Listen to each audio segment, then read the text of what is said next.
Final 15 on the power play. They score! Justin Falk with the shot. The puck tipped by Holloway. And the St. Louis Blues get the power play goal. Kessel, near wing, fires, score!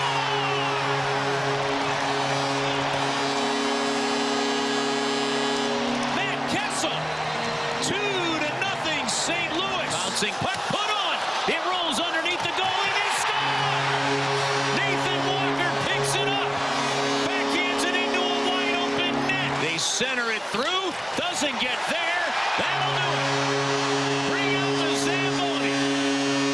Jordan Binnington backstops the Blues to a big win on home ice. It was a big win last night. They needed it desperately. Alongside Alex Ferrario and Tanner Hendrickson, I'm Brandon Kiley. It's BK and Ferrario here on 101 ESPN. That is what it sounded like right here on your home of the Blues, 101 ESPN.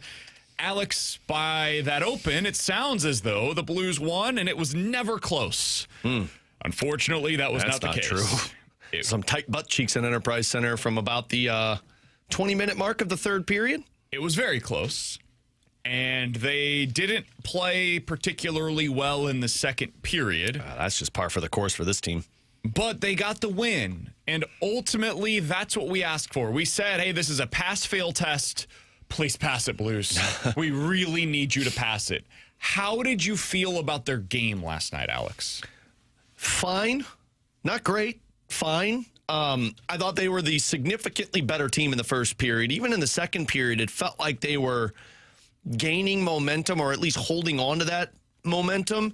But then the moment that goal went in, it was like, oh, geez, here you go. And then once again, 25 seconds after the opponent scores, it's been a trend for this team. And I went to go change a diaper, and by the time I was back, it was 3-0, and then suddenly it's 3-2. I was like, what happened? The results in the game were probably the results in the diaper in that second period. Yeah, pretty much. 8 times this season in 17 games, they have given up multiple goals in the second period. Like, they have the worst goal differential in the National Hockey League of the second period. I don't know what it is. I don't know if it's a long change, but both goals that Calgary scored wasn't a blatant breakdown, wasn't a high-danger scoring chance that the Blues just let them walk in. It wasn't a goalie breakdown. It was just 2 elite shots that beat them. But the problem was you felt that snowball coming. They got out of the second period, thank God, so that they could catch their breath. And they came out in the third. Calgary had the push. You'd expect it. But what I didn't like was the Blues really pushed back in that third period. They got their chances, but they were outshot like 16-4, I think, in that third period.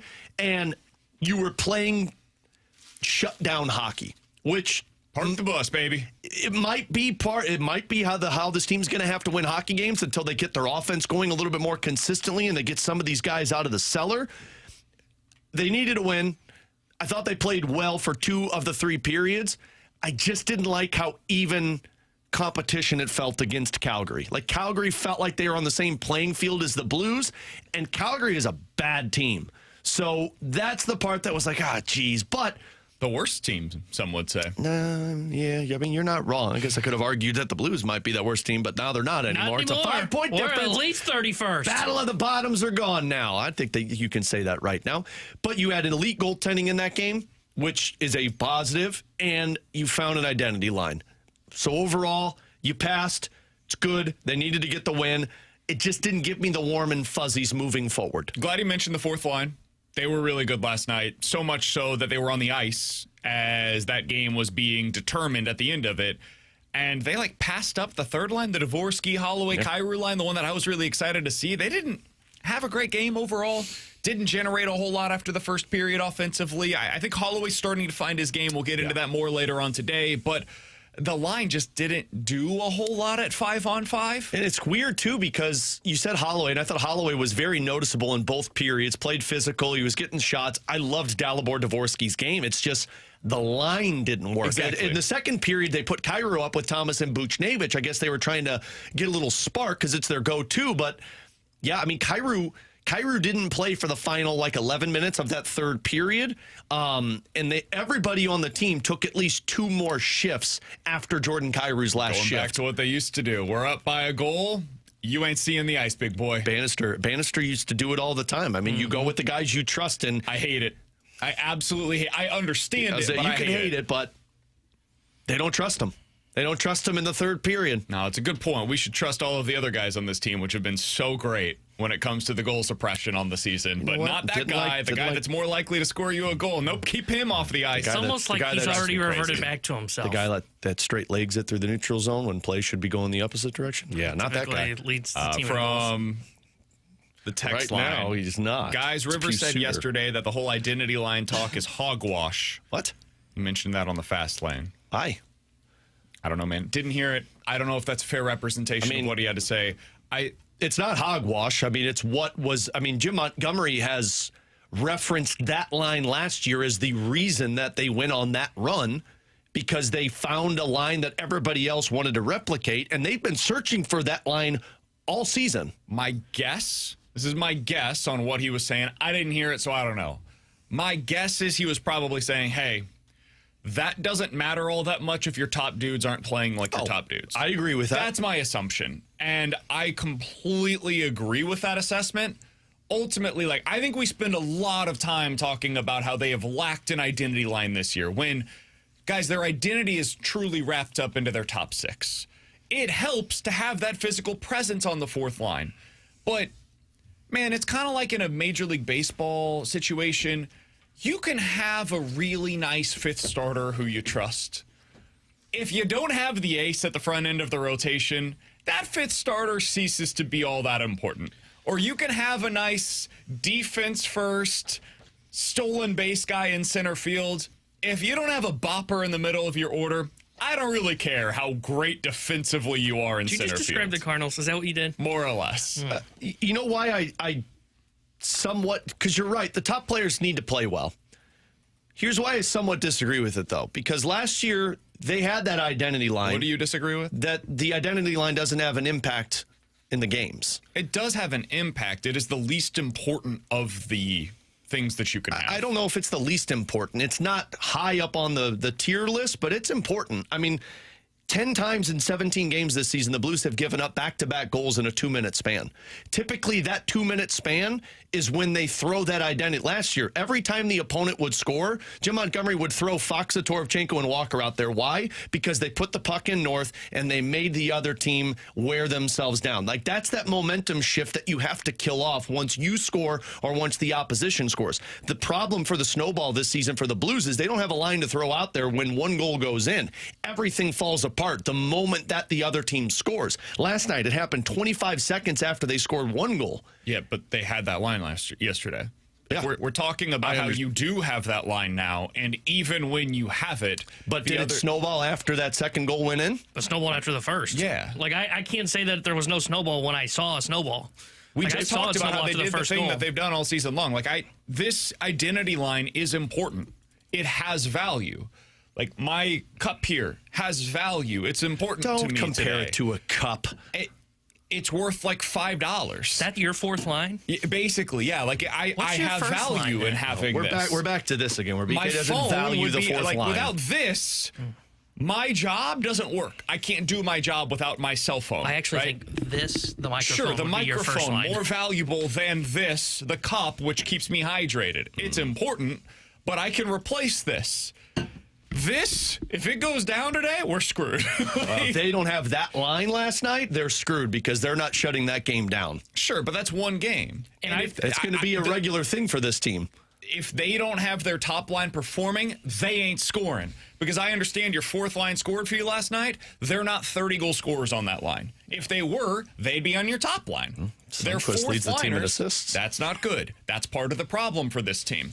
The fourth line is where you go to shut opposing teams down. You get physicality. You add a spark. They have a specific element that they bring to the table. If they were the best players on the team, if they were the most important players on the team, they would be playing more than anybody else. They're not, and they don't. And I think fourth liners in the NHL would tell you, we bring value to the table. The dudes that get paid the $8 to $10 million a year, they're the most important players on our team. They're the best players on our team. Otherwise, if we were better and more important than them, we would be the ones making the $8 to $10 million a year. And nobody thinks they should be paid that. So, yes, value, definitely. Most important players on the team, most important line on the team, absolutely not. And 100% no. The reason you leave that game going, okay, they passed the test, but I still don't know how well I feel about it. I mean, we talked about it in the office. What was our first reaction to the game? It happened. Like, they passed. I mean, that's it. Why did you feel that way? It's not because the fourth line didn't do anything. It's because your top 9 did nothing for you last night. Like, they essentially passed up, as BK mentioned, that third line of Dvorsky, Kyrou, and Holloway. They got passed up. First and second lines didn't generate a whole lot of offense for the St. Louis Blues. They were more hemmed in their zone because Calgary took a bunch of shots. If you left that game feeling well last night, and it's because of the fourth line, you've got bigger problems to fry. I agree. There are elements to a fourth line that help a team. They can steal you a hockey game every now and then. You cannot rely on them to beat the Vegas Golden Knights. You cannot rely on them to beat the Minnesota Wild. All the best teams in the NHL, you need your top guys to do that and not be silent like they were last night against the worst team in the NHL. I'm not arguing with that, by the way. Like, I'm in agreement. What are we arguing there? I don't know. The importance that, like, I guess I'm going off of what the texter said that he called it hogwash. I don't call it hogwash. That fourth line is important. But yes, I'm not arguing that they're more important than Thomas and Buchnevich. There's a reason that this team is sitting 2 games below 500. It's because you have one even strength goal combined between Thomas and Buchnevich right now.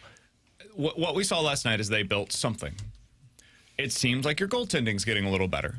They've been playing at a higher level over the last 7 games. It's why you have a point in 5 of your last 7 games, even though it doesn't necessarily feel like it. You've constructed a fourth line. That's a good starting point. I think the third pair defensively is better now than it was when you had Logan Mailloux as a part of it. Your top pair defensively, Broberg with Parayko, I think it's been pretty good.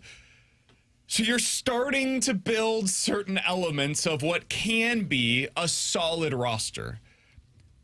What feels strange, Alex, is they've earned a point in 5 of their last 7 games, and I don't know if I feel any better than I did before this 7-game stretch. And maybe that's a reflection of me. Maybe that's me not giving them the credit that they deserve. But man, following that game last night, I was like, okay, well, at least they won. But I didn't feel great about the game. Yeah. I need to see a really extended stretch of quality play for me to feel a whole lot better about the Blues. But I don't know if that's a me problem or a Blues problem. I can't tell. It's a Blues problem. I mean, they've taken all the faith away that they're going to fix it from people because of that Washington Capitals loss. I think if they don't have that Washington Capitals loss, as ugly as it was, maybe we're feeling a bit better about the team, but that one was just such a blotch in the middle of this team performing well. What's wild about it is I didn't realize when you said that they've gotten points in that many games, because the games that I felt like they've actually played the dominant brand of hockey that we've been wanting to see, they've only won one of those, and that was the Oilers game. I thought they played well in that Vancouver Canucks game. They lost. There were some mistakes that needed to be cleaned up, and they cleaned it up since. Still lost, but you felt like at least they're making strides. And then that Seattle Kraken game, I thought they were great in, and we all know how that one turned out. So you only got one win in that stretch. It's not great that you were great in the game against Seattle and you still lose. Yeah. You know, like that's the thing that maybe is leading me into this play. It goes back to what we talked about with your best players not being your best players. In that game, your best players weren't your best players. And they haven't really been all year. Yeah. And that's why you're in this stretch right now. Like to get into the streak of winning 3 or 4 or 5 games. Like, why are the Chicago Blackhawks in the 3rd place spot or in the wild card spot in the Western Conference? Because their best players are playing like their best players. Connor Bedard is over a point per game player. Right now, Robert Thomas, Pavel Buchnevich, and Jordan Kyrou have combined for 12 even strength points. Like, you're not going anywhere with that. Is that true? Yeah. It's either 12 or 13 points at even strength. Oof. Yeah. So that's not good. Like, why it doesn't feel the process is playing out in the last 7 games, and you feel like they've made strides from where they were when they were in the midst of that 7-game losing streak. But the results are still, you're not winning. Your best players aren't performing. They have 14 even strength 14 even strength goals. So 14 and even 17 points. Even strength points. Yeah, no, not goals. I know, not goals. So 14 even strength points combined between your 3 best players in 17 games. They're combined minus 18. Yeah. Oh, ouch. 6 on 5. 6 on 5 counts in that one, right? Kyrou, that's really flying. Kyrou's definitely not getting the minus there. The process in the game feels like they're making strides. You're better defensively. Your goaltending is spot on. The biggest problem that is still there for this team is your best players aren't producing. And until that happens, you're probably going to be around a 500 team. Pavel Buchnevich is playing an average of 18 minutes a night. He has 3 even strength points on the season. No goals, right? Zero even strength goals. I don't know if there's another guy in hockey right now that needs a goal to go off of his face and into the net more than Pablo. Like, he took a shot last night, that one that he tipped on Dustin Wolf and went into his chest. The moment it touched his stick, he looked up and then he smacked his stick along the boards. He's a broken man right now. That guy needs and then Thomas, Dustin Wolf steals that one-time shot on the side. Thomas is broken as well. Did you know that he has the same number of shots as Justin Falk on the season and only 2 more than Nick Bukestad? Yeah, that's not good. There's been a couple of games. You're going shots on goal, not shot attempts. Yeah. There's been a couple of games where he has not had a shot on goal. Nick Bukestad has 4 even strength goals on the season. Pavel Buchnevich has 0. Where's Nick Bukestad scored those goals, Brandon? Alex, in front of the net. Yep. If you want bread, you go to the bakery. You want money, you go to the bank. You want goals, where do you go, Brandon? The front of the net. Coming up at 11:45, 314-399-9646. That's the Air Comfort Service text line for questions and answers. You can check us out on YouTube, as always, at youtube.com/101ESPN STL. But next, the Cardinals sure sound like they're seeking a controllable arm, but is it going to be somebody that you've heard of previously? We'll talk about that next year on 101 ESPN.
I will not be shocked if the Cardinals end up with a bigger name starter than you might expect because that person's market does not materialize, right? If there is a starting pitcher out there who the deal is just not there for whatever reason. If you told me today that they were going to sign Framber Valdez and it was going to be 1 year and $28 million, I would go, okay, that would not be a thing that would totally blow my socks off. It would blow my socks off if Framber Valdez agreed to a 1-year, $28 million contract. That was Jeff Jones on the Dealing the Cards podcast. They did really good work. Check them out if you haven't done so before. Alex, I do find the Cardinals' offseason decisions when it comes to their rotation to be really interesting, though. And there was a great piece by Derek Gould yesterday in the St. Louis Post-Dispatch. He talked with Chaim Bloom at the general manager meetings in Vegas and asked him what they're doing, basically. Hey, you're listening to offers on Sonny Gray, and yet you appear to be interested in a starter, acquiring one or multiple starters for your rotation. Can you square that circle for me? Because it doesn't make a whole lot of sense. Because you have Sonny Gray. He's a starter. He's a good starter. And you're listening to offers for him. So why would you do that and also then turn your attention to adding more starters to replace the guy that you just dealt? Here are some of the quotes, some of the pieces of that story from Derek Gould. I have a pretty good, I think, translation machine in my head for John Mozeliak quotes. I'm not there yet for Chaim Bloom because we're so new to this process. So I want to get your guys' thoughts on how this hit you after I read this for you. This comes from Derek Gould. If possible, the Cardinals would like to add a starter to fit its future core. If practical, they would entertain adding an established starter for innings, even if it's a stopgap move that offers protection for this season, even a trade piece potentially at the deadline. The Cardinals are currently exploring potential trades to get a better sense of the possibilities there before pivoting, if necessary, into the free agent market. There are a variety of starters expected to be available via trade who carry years of control, including Mitch Keller of Pittsburgh, who's signed for another 3 seasons, Marlins ace and former Cy Young Award winner Sandy Alcantara. Alcantara's teammate, right-hander Edward Cabrera, has a compelling potential and 3 years of control remaining. Then there's Mackenzie Gore of Washington, who has big-time strikeout stuff. The Cardinals also want to determine if there are rising starters beyond the known options with more years of control who could be acquired via trade as well. Bloom, quote, did not dismiss the idea of looking at pitchers who will command more lucrative and longer-term offers this winter.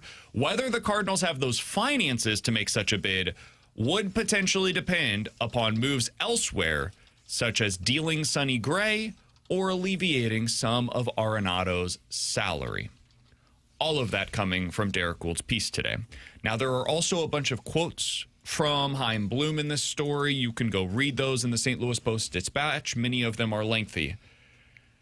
Alex, how are you feeling about the Cardinals' quest to add a starter this offseason? You know, you asked me to see how those quotes hit me. And to me, they don't affect me at all. It's word salad. And this isn't anything against Chaim Bloom. Maybe it's just the wounds that I have calloused over the last however many years. And I understand he's a new person, but to me, that's just saying things. And until I see it happen, I can't believe it. And I made the comp to you guys in the office. It's the same as what Armstrong kept telling us. The retool's not going to take long. Man, you looked at the roster and you said, okay, I'll give you the grace, but man, where's it coming from? And then they made the move and it's like, okay, Holloway Broberg, that's part of it. Got different opinions of that now. Remains to be seen. So I hear that, and honestly, it gets me excited because I hope that they can pursue that. Like the Mackenzie Gore aspect. That's something that, man, I don't know what it cost you to trade, but that's an number one starter upside that's young, cost control, and you could bring them in to essentially try and keep your team competitive with really good pieces coming up through the system. I just don't know how much I believe it actually will happen. And I guess that's just where I'm at in this offseason. I also don't know how much it should happen. This is something that I was listening to the Fast Lane yesterday, and they were talking about the potential of adding a 1-year deal in the rotation, and Stalter was trying to make the case for it along with Marshy, and Jamie and Carey said basically, like, that's stupid. You shouldn't do that. No, that's exactly what they should do. They should add starters on 1-year deals this offseason. Like, you should be looking at Dustin May. You should be looking at Lucas Giolito if he decides to take a pillow contract. Those are the kinds of starters that the Cardinals should be interested in. What I'm very skeptical of, and what, frankly, I'm not sure they should be doing, depending on how the QO system ends up working for them, we can get into that here in a second, they shouldn't, in my opinion, be giving up a second-round draft pick and $500,000 in their international pool to sign one of these starters. That would be crazy to me. You wouldn't do that for Mackenzie Gore? Well, that's a That's a trade. trade. Oh, I'm That's sorry. different. Yeah, I see what you're saying. Yes. I don't think that I would do that for, I don't know, who's a mid-rotation? Dylan Cease. Dylan Cease, potentially. Yeah. No, I I'd agree with rather you there. trade for Yeah. Mackenzie Gore. Like, if I'm going to have to give up this stuff anyways, I'll just go get the starter via trade and trade my young talent instead of giving up a draft pick. Yeah. Like, that's such a strange use of assets, in my opinion, unless you think these guys are amazing. Like, if you think Dylan Cease is a legit ace and there's something there and he's going to be the next version of, I don't know, Zach Wheeler, where it hasn't quite materialized just yet, but you just wait. This guy's going to be a superstar. If that's your feeling, all right, give up the second round pick. But otherwise, no, that doesn't really make sense to me. You should be going the route of controllable arm via trade or one-year stopgap deals with upside via the free agent market. Something I mentioned, the qualifying offer system. I reached out to a couple of people today to find out kind of where the Cardinals are at, and Derek Gould got back with me. I asked him, hey, what's up with where the Cardinals are at with revenue sharing? Because typically they have not been a team that pays into revenue share, and they are also not a team that has received revenue sharing. Their payroll dipped this year in a way where I think it's possible they become a revenue share recipient. So if that is the case, they would only have to give up a third-round draft pick if they were to sign a player that is attached to a qualifying offer. So like Dylan Cease, let's use him as the example here. If the Cardinals get revenue sharing, which will be determined officially on December 2nd, why it takes that long, I don't know. Welcome to baseball. If they were to sign Dylan Cease and they receive revenue sharing this year, the Cardinals would give up their third round pick.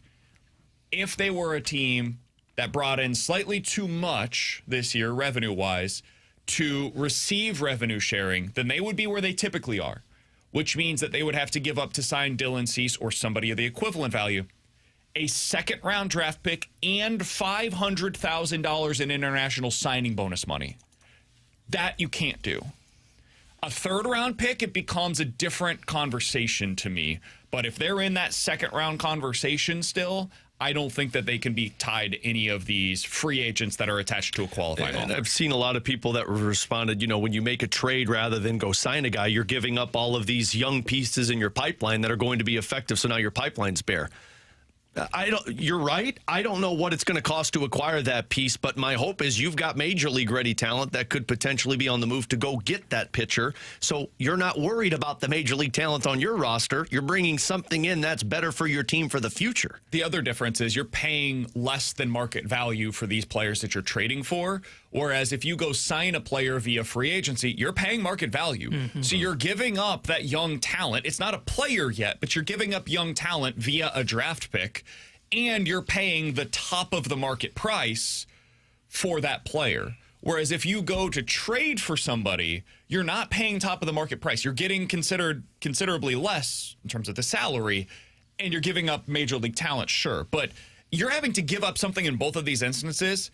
But on one side, I'm paying the premium price, like salary, and also paying a premium in draft pick. The other one, I'm just paying the premium in players. So I would rather do that side than also pay the dollar figure that is associated with it. Yeah, and that's why, I think everything that we just said there, they're not going to pay that premium. I think what they will do is they will go more for that pillow contract deal, which to me, that's not a guy on a QO because you're not giving up a QO for a one-year deal. But a one-year deal with like Giolito or Dustin May as guys that you would mention, those are never bad contracts to hand out because if they're great, you can sell them off at the deadline to get something in return. Or if they're really good, you can keep them as well.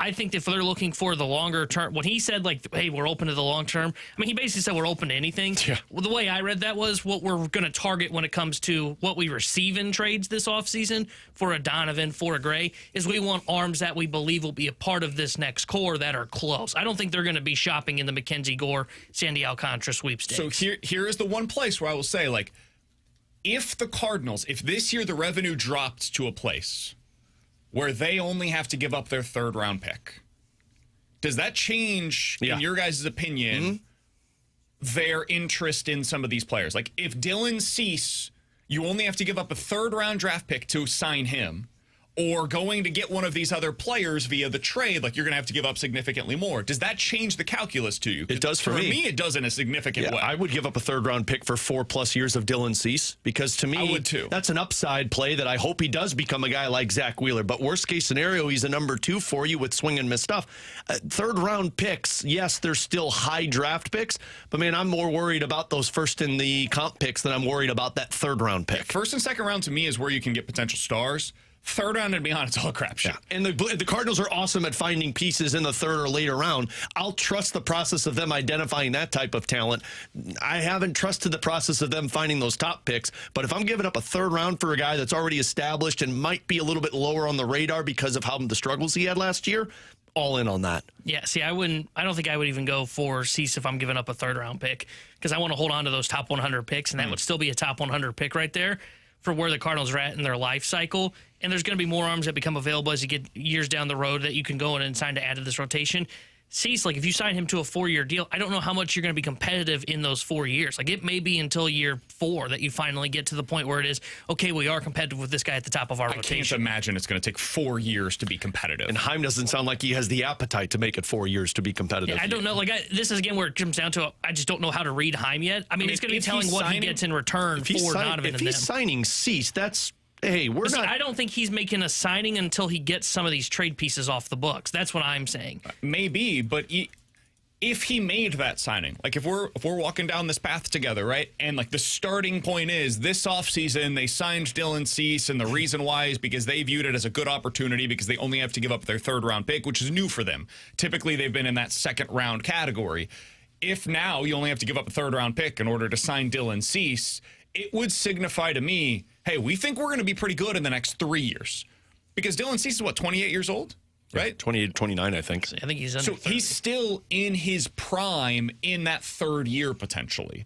So you would be able to, I think they would give him a longer-term deal. I think the Cardinals would probably say, hey, it makes more sense for us to extend this out and do basically the Army thing where you get a lower AAV, longer on the term. Let's get like 6 years of Dylan Cease. He's going to lead our rotation, and we're going to have Dylan Cease and Liam Doyle starting for us in 2027. And that's going to be the front end of our rotation. And then we can kind of build it out from there. I think that would be an indicator. The Cardinals believe within the next 2 to 3 years, they're going to be back into contention. Maybe it's not 2026, but that's okay. Have that guy ready to go for the moment that you get good again. And what you said to me is kind of what that Mo mindset was, where I'm not going to make that signing unless I know you're getting these pieces off. It sounds like they can walk and chew bubblegum at the same time, so my expectation is if they sign Cease, they're going to be moving pieces out as well. They're going to be doing 2 things at once, but you got to jump the market before other people do and get the guy before it turns into a competition. Yeah, and I think he's going to focus more on drafting and developing, and if that's the case, you hold on to that third-round pick, because I'm not sure how much he really believes they can turn this around within 2 or 3 years. He keeps saying all the right things, but I'm not sure how much I'm buying it because I don't see them being competitive in 3 years. I think this is going to take a little bit of him drafting, developing, waiting maybe 1 or 2 years before he starts to dip back into that market. It shouldn't take more than 3 years.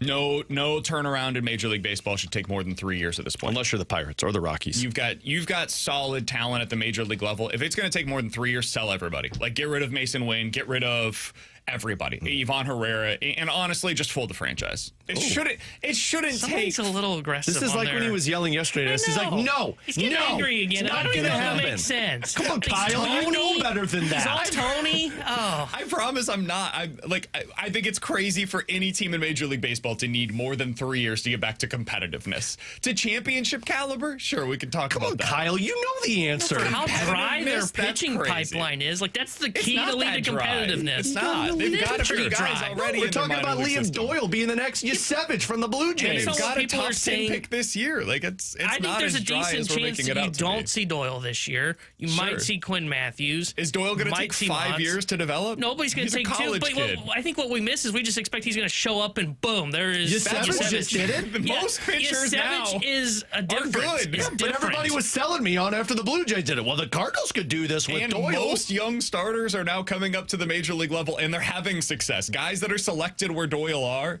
if they're going to be good, they're typically pretty good right off the bat. It doesn't take 5 years for them to develop. Anyways, coming up in 15 minutes, questions and answers. But next, T-Bone's Illini look really good. T-Bone's all in. Maybe that's why I'm in a bit of a frustrated mood Because today. your team couldn't beat He's SEMO? going to have some happiness this year, and that makes me disappointed. We'll talk about it next year on 101 ESPN.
Tanner Hendrickson here with the Sports Center update, driven by Johnny Londoff Chevrolet and Johnny Londoff Autoplex. Blues took down the Calgary Flames last night as they took them down 3-2. They are off today. They will be back in action on Friday when they host the Philadelphia Flyers. Well, bringing coverage starting on Friday at 6 o'clock with Alex Ferrario, then puck drop at 7 o'clock with Chris Kerber and Joey Vitale. The Sports Center update is driven by Johnny Londoff Chevrolet and Johnny Londoff Autoplex. See them at Londoff.com. Chevy, together we drive.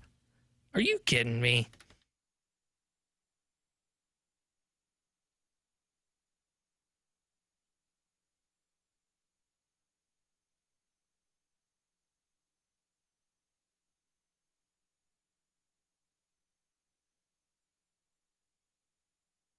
Alongside Alex and T-Bone, I'm BK. I'm annoyed today, Alex. Because Drink's probably leaving. We'll get into that in the 12 o'clock hour. By the way, if he leaves, I'm getting a sweatshirt of the team that he went to, and I'm getting Drink put on the back of it. I'm going to wear it around all the time. Happy Valley, poster background behind T-Bone. I'm gonna paint my face. T-Bone's team going to drop colors. a banner on the show of Penn We are State now- wins the offseason. We are now Nittany Lion I'm fans, gonna ladies get a and confetti gentlemen. cannon. I'm going to fire it off. It's going to be great. No, I'm annoyed today because the Illini look like they're legit. Yeah, Look, they're going buddy. to win it all. This is our year. Yeah, I've been look, trying buddy. to say it since We've the been Jackson State game. Saying this for a while, that they're always going to be, this is the year. And then when they get to the tournament, what happens? It might actually be the year, Alex. No, it's not the year. They're really good. Really. They weren't even healthy yesterday. They were without two guys that are potentially going to be in their rotation. Isevich? He was one of them, Ivasic. No, Isevich. And Thomas Love. they still looked awesome. They're huge. It looks like the Monstars are out there. Well, they didn't win. And they can shoot. They've got a veteran guard who T-Bone doesn't like, and he's going to be this year's version of I can already tell Boswell's going to be the guy. the guy that be my T-Bone next hates. Hawkins. But, Literally had 22 points in that game. man, He had too many stupid moments. Texas Tech is a really good basketball team. Like a legit Elite Eight type of contender. And I know that the score was really close. Illinois was flat out better for the entirety of the game last night. And again, they were without two of their top 7 players. So I'm frustrated. I'm annoyed. That's not exactly the way that I wanted to start out my college basketball season. And I'm really concerned when Missouri plays against Illinois coming up in late December, I'll be honest with you. Yeah, that could be ugly. T-Bone, you're the Illini fan of the show, so I gave my perspective as somebody that doesn't want this team to be particularly good. What was your perspective last night as you were watching your squad, more or less dominate in the game? Yeah, I said it kind of tongue-in-cheek in that Jackson State game, but boy, this could be the year. Man, they feel like a team that could go on an Elite Eight run because they do everything well so far this year. Like, they out-rebounded Texas Tech in that game. I think they held them to just, I think it was 7 offensive rebounds, but they didn't give up a ton of second-chance points. They won the glass battle. Defensively, they were really solid in that game. There was a stretch where Toppin went off, but, that's going to happen. He's such a good player. He's going to get his. And then you just look at what they're able to do, and I love what Markovich is able to do. He's kind of a 4 that is built That like guy's a 35. He's 18. No. That man is not 18. But- That's a grown-ass man. He's the equivalent of Benchwarmers Carlos when he handed a piece of paper that had his picture in it that said, I'm 5, and it had a $100 bill in it. That man's arms are 35. You can tell he played pro. Yeah. With the pro team in Montenegro in the top league, you can tell because he's built like a guy that has played over there. The other thing, too, and this is what's so impressive because a lot of freshmen don't have this, he's almost got this calm composure while he's spinning around while he's down in the Because paint. he's 35. And it's because of the experience of playing in Montenegro. Yeah, I've been doing And that's bicep where- curls since I was 12. That man's been doing it for the last 50 years. That's- 16-ounce Yeah, beers. no, with little children probably. The man is ripped. And that's where the Visic brothers played. Or I know Thomas Love did. I can't remember if his brother did or not. But his brother, Thomas Love wasn't in the game last night. He was the one that was out with the knee injury. And his brother stepped in. And his brother hit a step-back three-pointer, a 7'2" center that hits a step-back 3. And I think he's better at protecting the rim than his brother, which is going to be something that they really needed because I didn't think they had that on the roster. And then you add in Boswell, who you mentioned is the guy that I'm probably going to get frustrated with at times this year. But even that, he looks like he's taking the next step for them. We haven't even mentioned the best player from yesterday, Stojakovic. I feel like I'm listening to the European national team playing college basketball. That's ridiculous. It's all cheating, Brad Underwood. Stojakovic came from Cal. I love it. I love Stojakovic. Might be my favorite player. Idea. I mean, you look at the NBA, man, so many of the best players in the NBA now are international. You know, you look at where these guys are coming from, a lot of them are coming over from Europe. So if they're eligible to come play college basketball after having played in a Euro league, man, take advantage of that. And Brad Underwood, I think, is a little ahead of the curve here. We've seen other teams do this. I think it's St. Mary's that took a lot of guys from Australia in the past. We've seen some of the, especially smaller schools, recruit internationally. I'm not sure that we have seen a Power 5 program. Maybe I'm forgetting somebody, but I'm not sure we've seen a Power 5 program recruit internationally like this. It's a really intriguing way to go about it, and a lot of these guys do look like grown-ass men. It's a very well put-together basketball team. Now, I think the biggest question that I still have for them is the shooting, whether or not that's going to be sustainable over time. Last night it was. But if they can shoot, if they can shoot from distance. They can shoot. I don't know how, what is the big weakness for this team? It'll show up over time, but right now it's hard for me to figure that out because they've got the size, they've got athleticism. If they also have the shooting. Is it defense? Because hasn't defense been an issue for Underwood's team in the past? At Not times, really. but I mean, It's not as bad as it's been for Gates at times. No, God. Oh, no. Yeah, Gates' biggest problem is he can't play defense. I think their biggest question right now still for me will be, can they protect the rim if they go back to Thomas Love? Wow, sounds like you got grown-ass men playing behind the paint. Yeah, but they were at times getting beat a little bit off the dribble, and what you need someone to be down low to kind of help protect that rim and also kind of force guys to the outside. And they went to Ivicic's brother yesterday. You wanted to say it's so bad. Thomas Love wasn't it. Thomas Love was not a guy that could protect the rim. Now, I do think they will fall victim to being three-point heavy because they definitely run more of an NBA-style offense, which is basically like, hey, we're going to chuck about half our shots from three-point land. And if those don't fall, yeah, they will run into games where they will lose and it won't be pretty. But even then, I'm not sure I worry about everybody on this roster can shoot the ball from three-point range. The Ivicic brothers can do it. Yeah. Stojakovic, who you mentioned, can do it. What did you call him? Stojakovic? I knew that was wrong. Don't you dare Merkovic. mispronounce his name.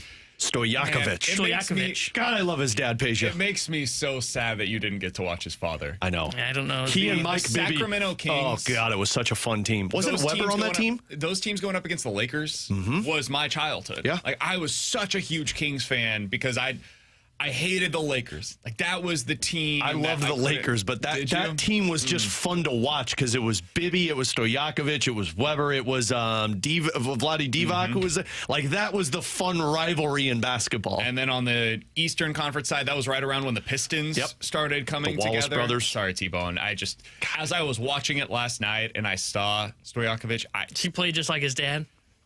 No, he's more of a slasher. His dad was a true sharpshooter. His dad was like Ray Allen. If Peja played in today's game, man, he would be considered one of the most lethal weapons in the league because he was the 3-and-D player. Before Rashard Lewis was also the other guy that kind of was the early Orlando Magic years where he became what the league was ultimately looking for, but it was 5 years ahead of his time. Bibby would do all the work, and then it would just be Peja and just knock it. I remember playing NBA Live growing up, and that team was always the dreaded team to play against because Stojakovic would always hit the three with the buzzer. Someone on the text line said, is that Peja's kid? Sure is. Hell yeah. He looked awesome. He hadn't practiced really at all. I don't even know. They held him out of the first game because of a knee injury. He got, I think it was 22 minutes against that Florida block Gulf yesterday Coast. was huge. Yeah. Saved the game for him. He was unbelievable in that contest. I don't like your team, By the way, but I love that guy. We didn't even mention the freshman they're so excited about in Wagler. Everybody on the roster outside Where's he from, Sweden? No, I think he's American. he's actually. Yeah. He's the one American we recruited this time around. Number one team right here. They're extremely excited about him as well. Kansas City, Missouri. Or Kansas City, Kansas, rather. Oh, so Gates couldn't keep the job done, huh? Yeah. He decided to go to the Illini. Can I say one thing real quick about Mizzou heading into tonight's game against Minnesota? First of all, it's our first real chance to find out who this team is. However, we're not going to actually find out who they are because they're doing the same thing again. Sorry, I'm going to get a little passionate. It's a rough day today. They're doing this thing again where they're not actually playing their full lineup because of some mysterious injuries. 3 weeks ago, one of their best players, Trent Pierce, it was announced that he went down with an injury, but it was said at the time, hey, this is all precautionary. We're going to hold him out against Howard because, we don't want to potentially re-injure anything. We want to make sure he's 100%. He was practicing at the time, but we're going to make sure he's good. And then against SEMO, hey, he's practicing. He'll get back very soon. Against VMI, hey, we're going to hold him out for another game, but he'll be good to go. He should be good to go by Minnesota. Now it was announced yesterday he ain't playing against Minnesota. You can't keep holding these guys out for the entire non-con slate. And if this had no prior history, I wouldn't think much of it. I'd be like, okay, well, they want to be super cautious with it. That makes sense.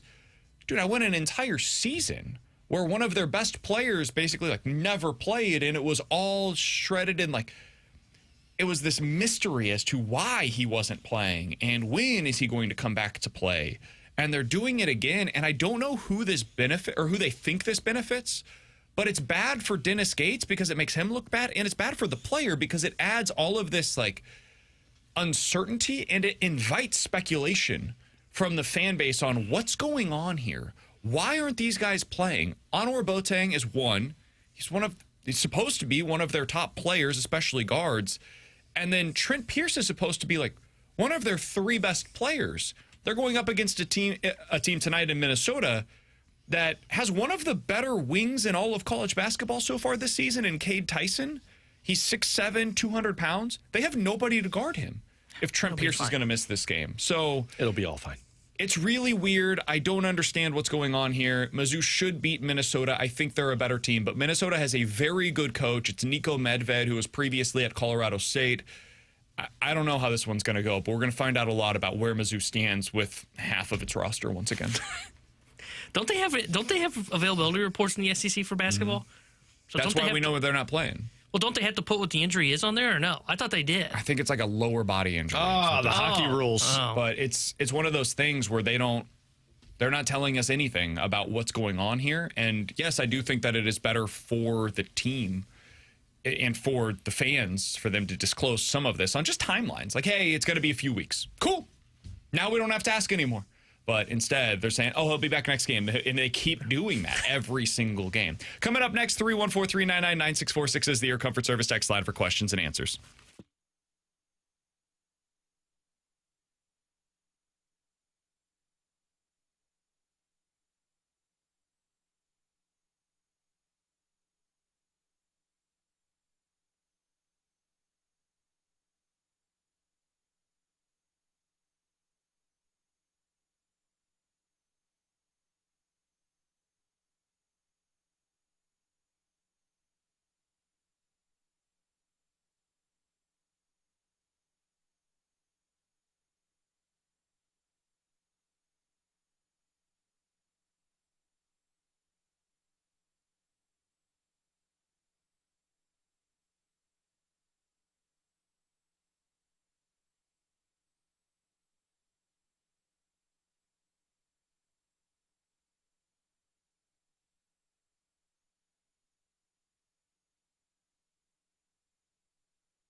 314-399-9646 is the Air Comfort Service text line for questions and answers. If you guys have any questions, go ahead and get them in right now on the Air Comfort Service text line. From the 801, Alex, I keep hearing Frank Saravalli talk about Shanner Kyrou being on the trade block.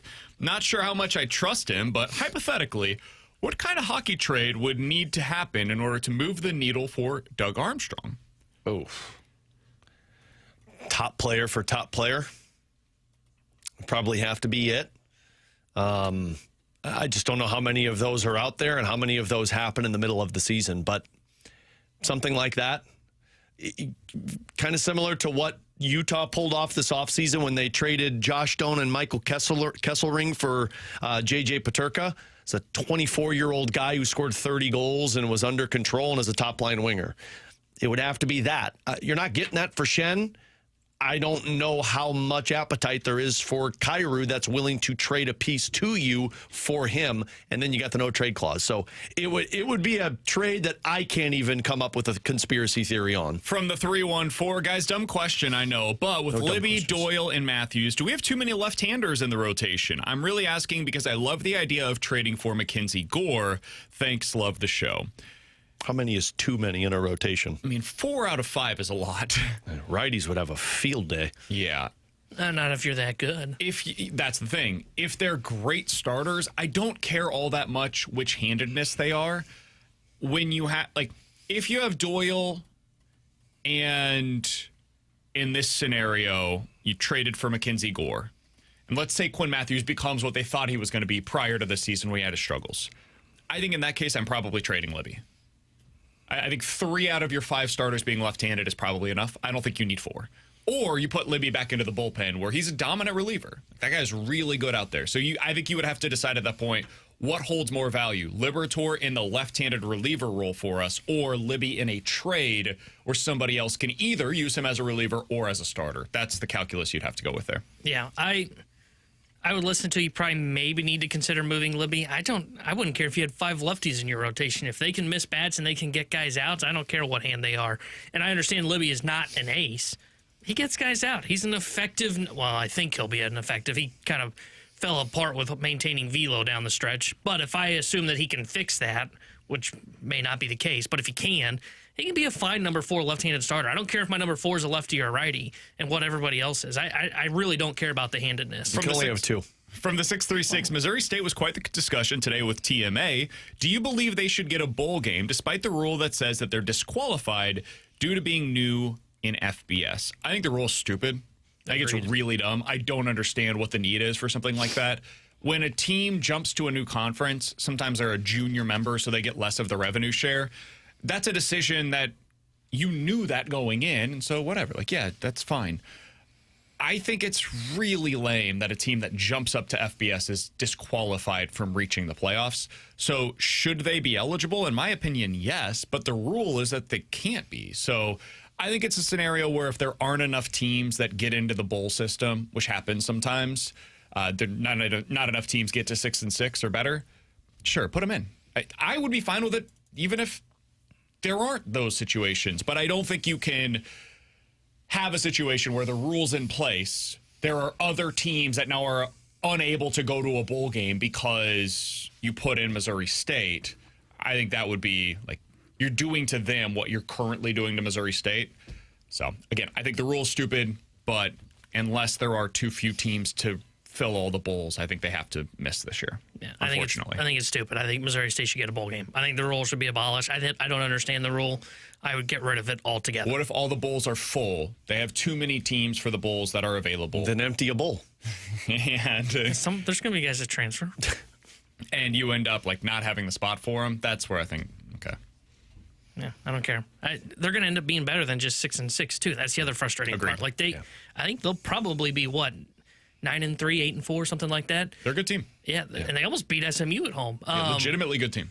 Sure. They should be a bowl team, and I don't care if they penalizing those teams is so stupid. Now, getting upset about a bowl game for these smaller schools, it makes sense, right? If this was we got to put 6-6 Michigan State into a bowl over Missouri State, I say, who cares? Michigan State's goal should be the playoff, not the Pop-Tart Bowl. He's T-Bone, that's bowl. Alex, I'm VK. You got VK and Ferrario here on 101 ESPN. Coming up in about 15 minutes, we'll get to our first edition Alex, you ready? Oh, God, no, my voice isn't ready for this. Well, let's try it. Of the Major League Baseball offseason Roundup! Yeah! That was a good one, buddy. It hurt. That was well done. It hurts. I need We'll to get take to a that in break. 15 minutes. But next, two areas are starting to get back on track for the St. Louis Blues. How much do they matter? We'll talk about it next year on 101 ESPN.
It's a day that ends in Y, which means I opened the Underdog app earlier today, Alex. yeah. I woke up, checked it out to find out what is the promo that I have available to me today. The answer is a 40% profit boost. This is what I do each and every day. I go over to the app and find out, all right, I've got a Mizzou game tonight. I like Mizzou versus Minnesota. If there's a college football game, you can go ahead and play with that. NFL, there's NBA action this evening as well. Alex, I know you love doing the totals higher or lower for the NHL side of things as well. For Mizzou versus Minnesota tonight, I got that 40% profit boost. I've got the higher on Cade Tyson, 16.5 points. I also have higher than Mark Mitchell's 16.5 points. Put those together. Two plays for this evening.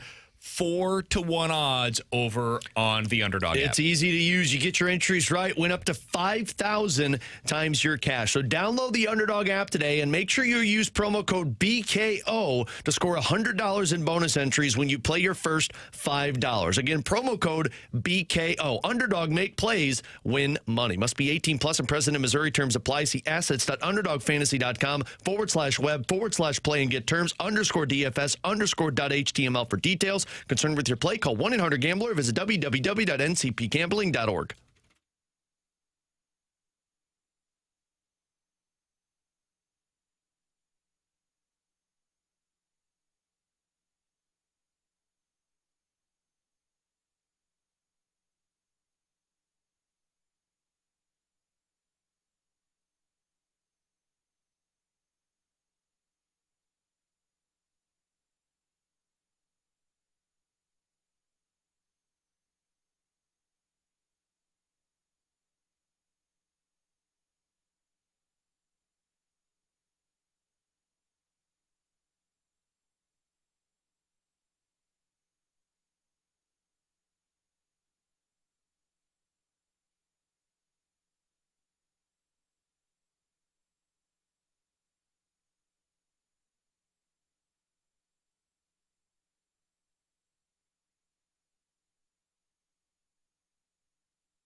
Alongside Alex and T-Bone, I'm BK. So there are two things, Alex, that appear to be getting on track for the Blues in their last 7 games or so. One is, man, the goaltending's been a little better. Thank God the goalies have been better lately.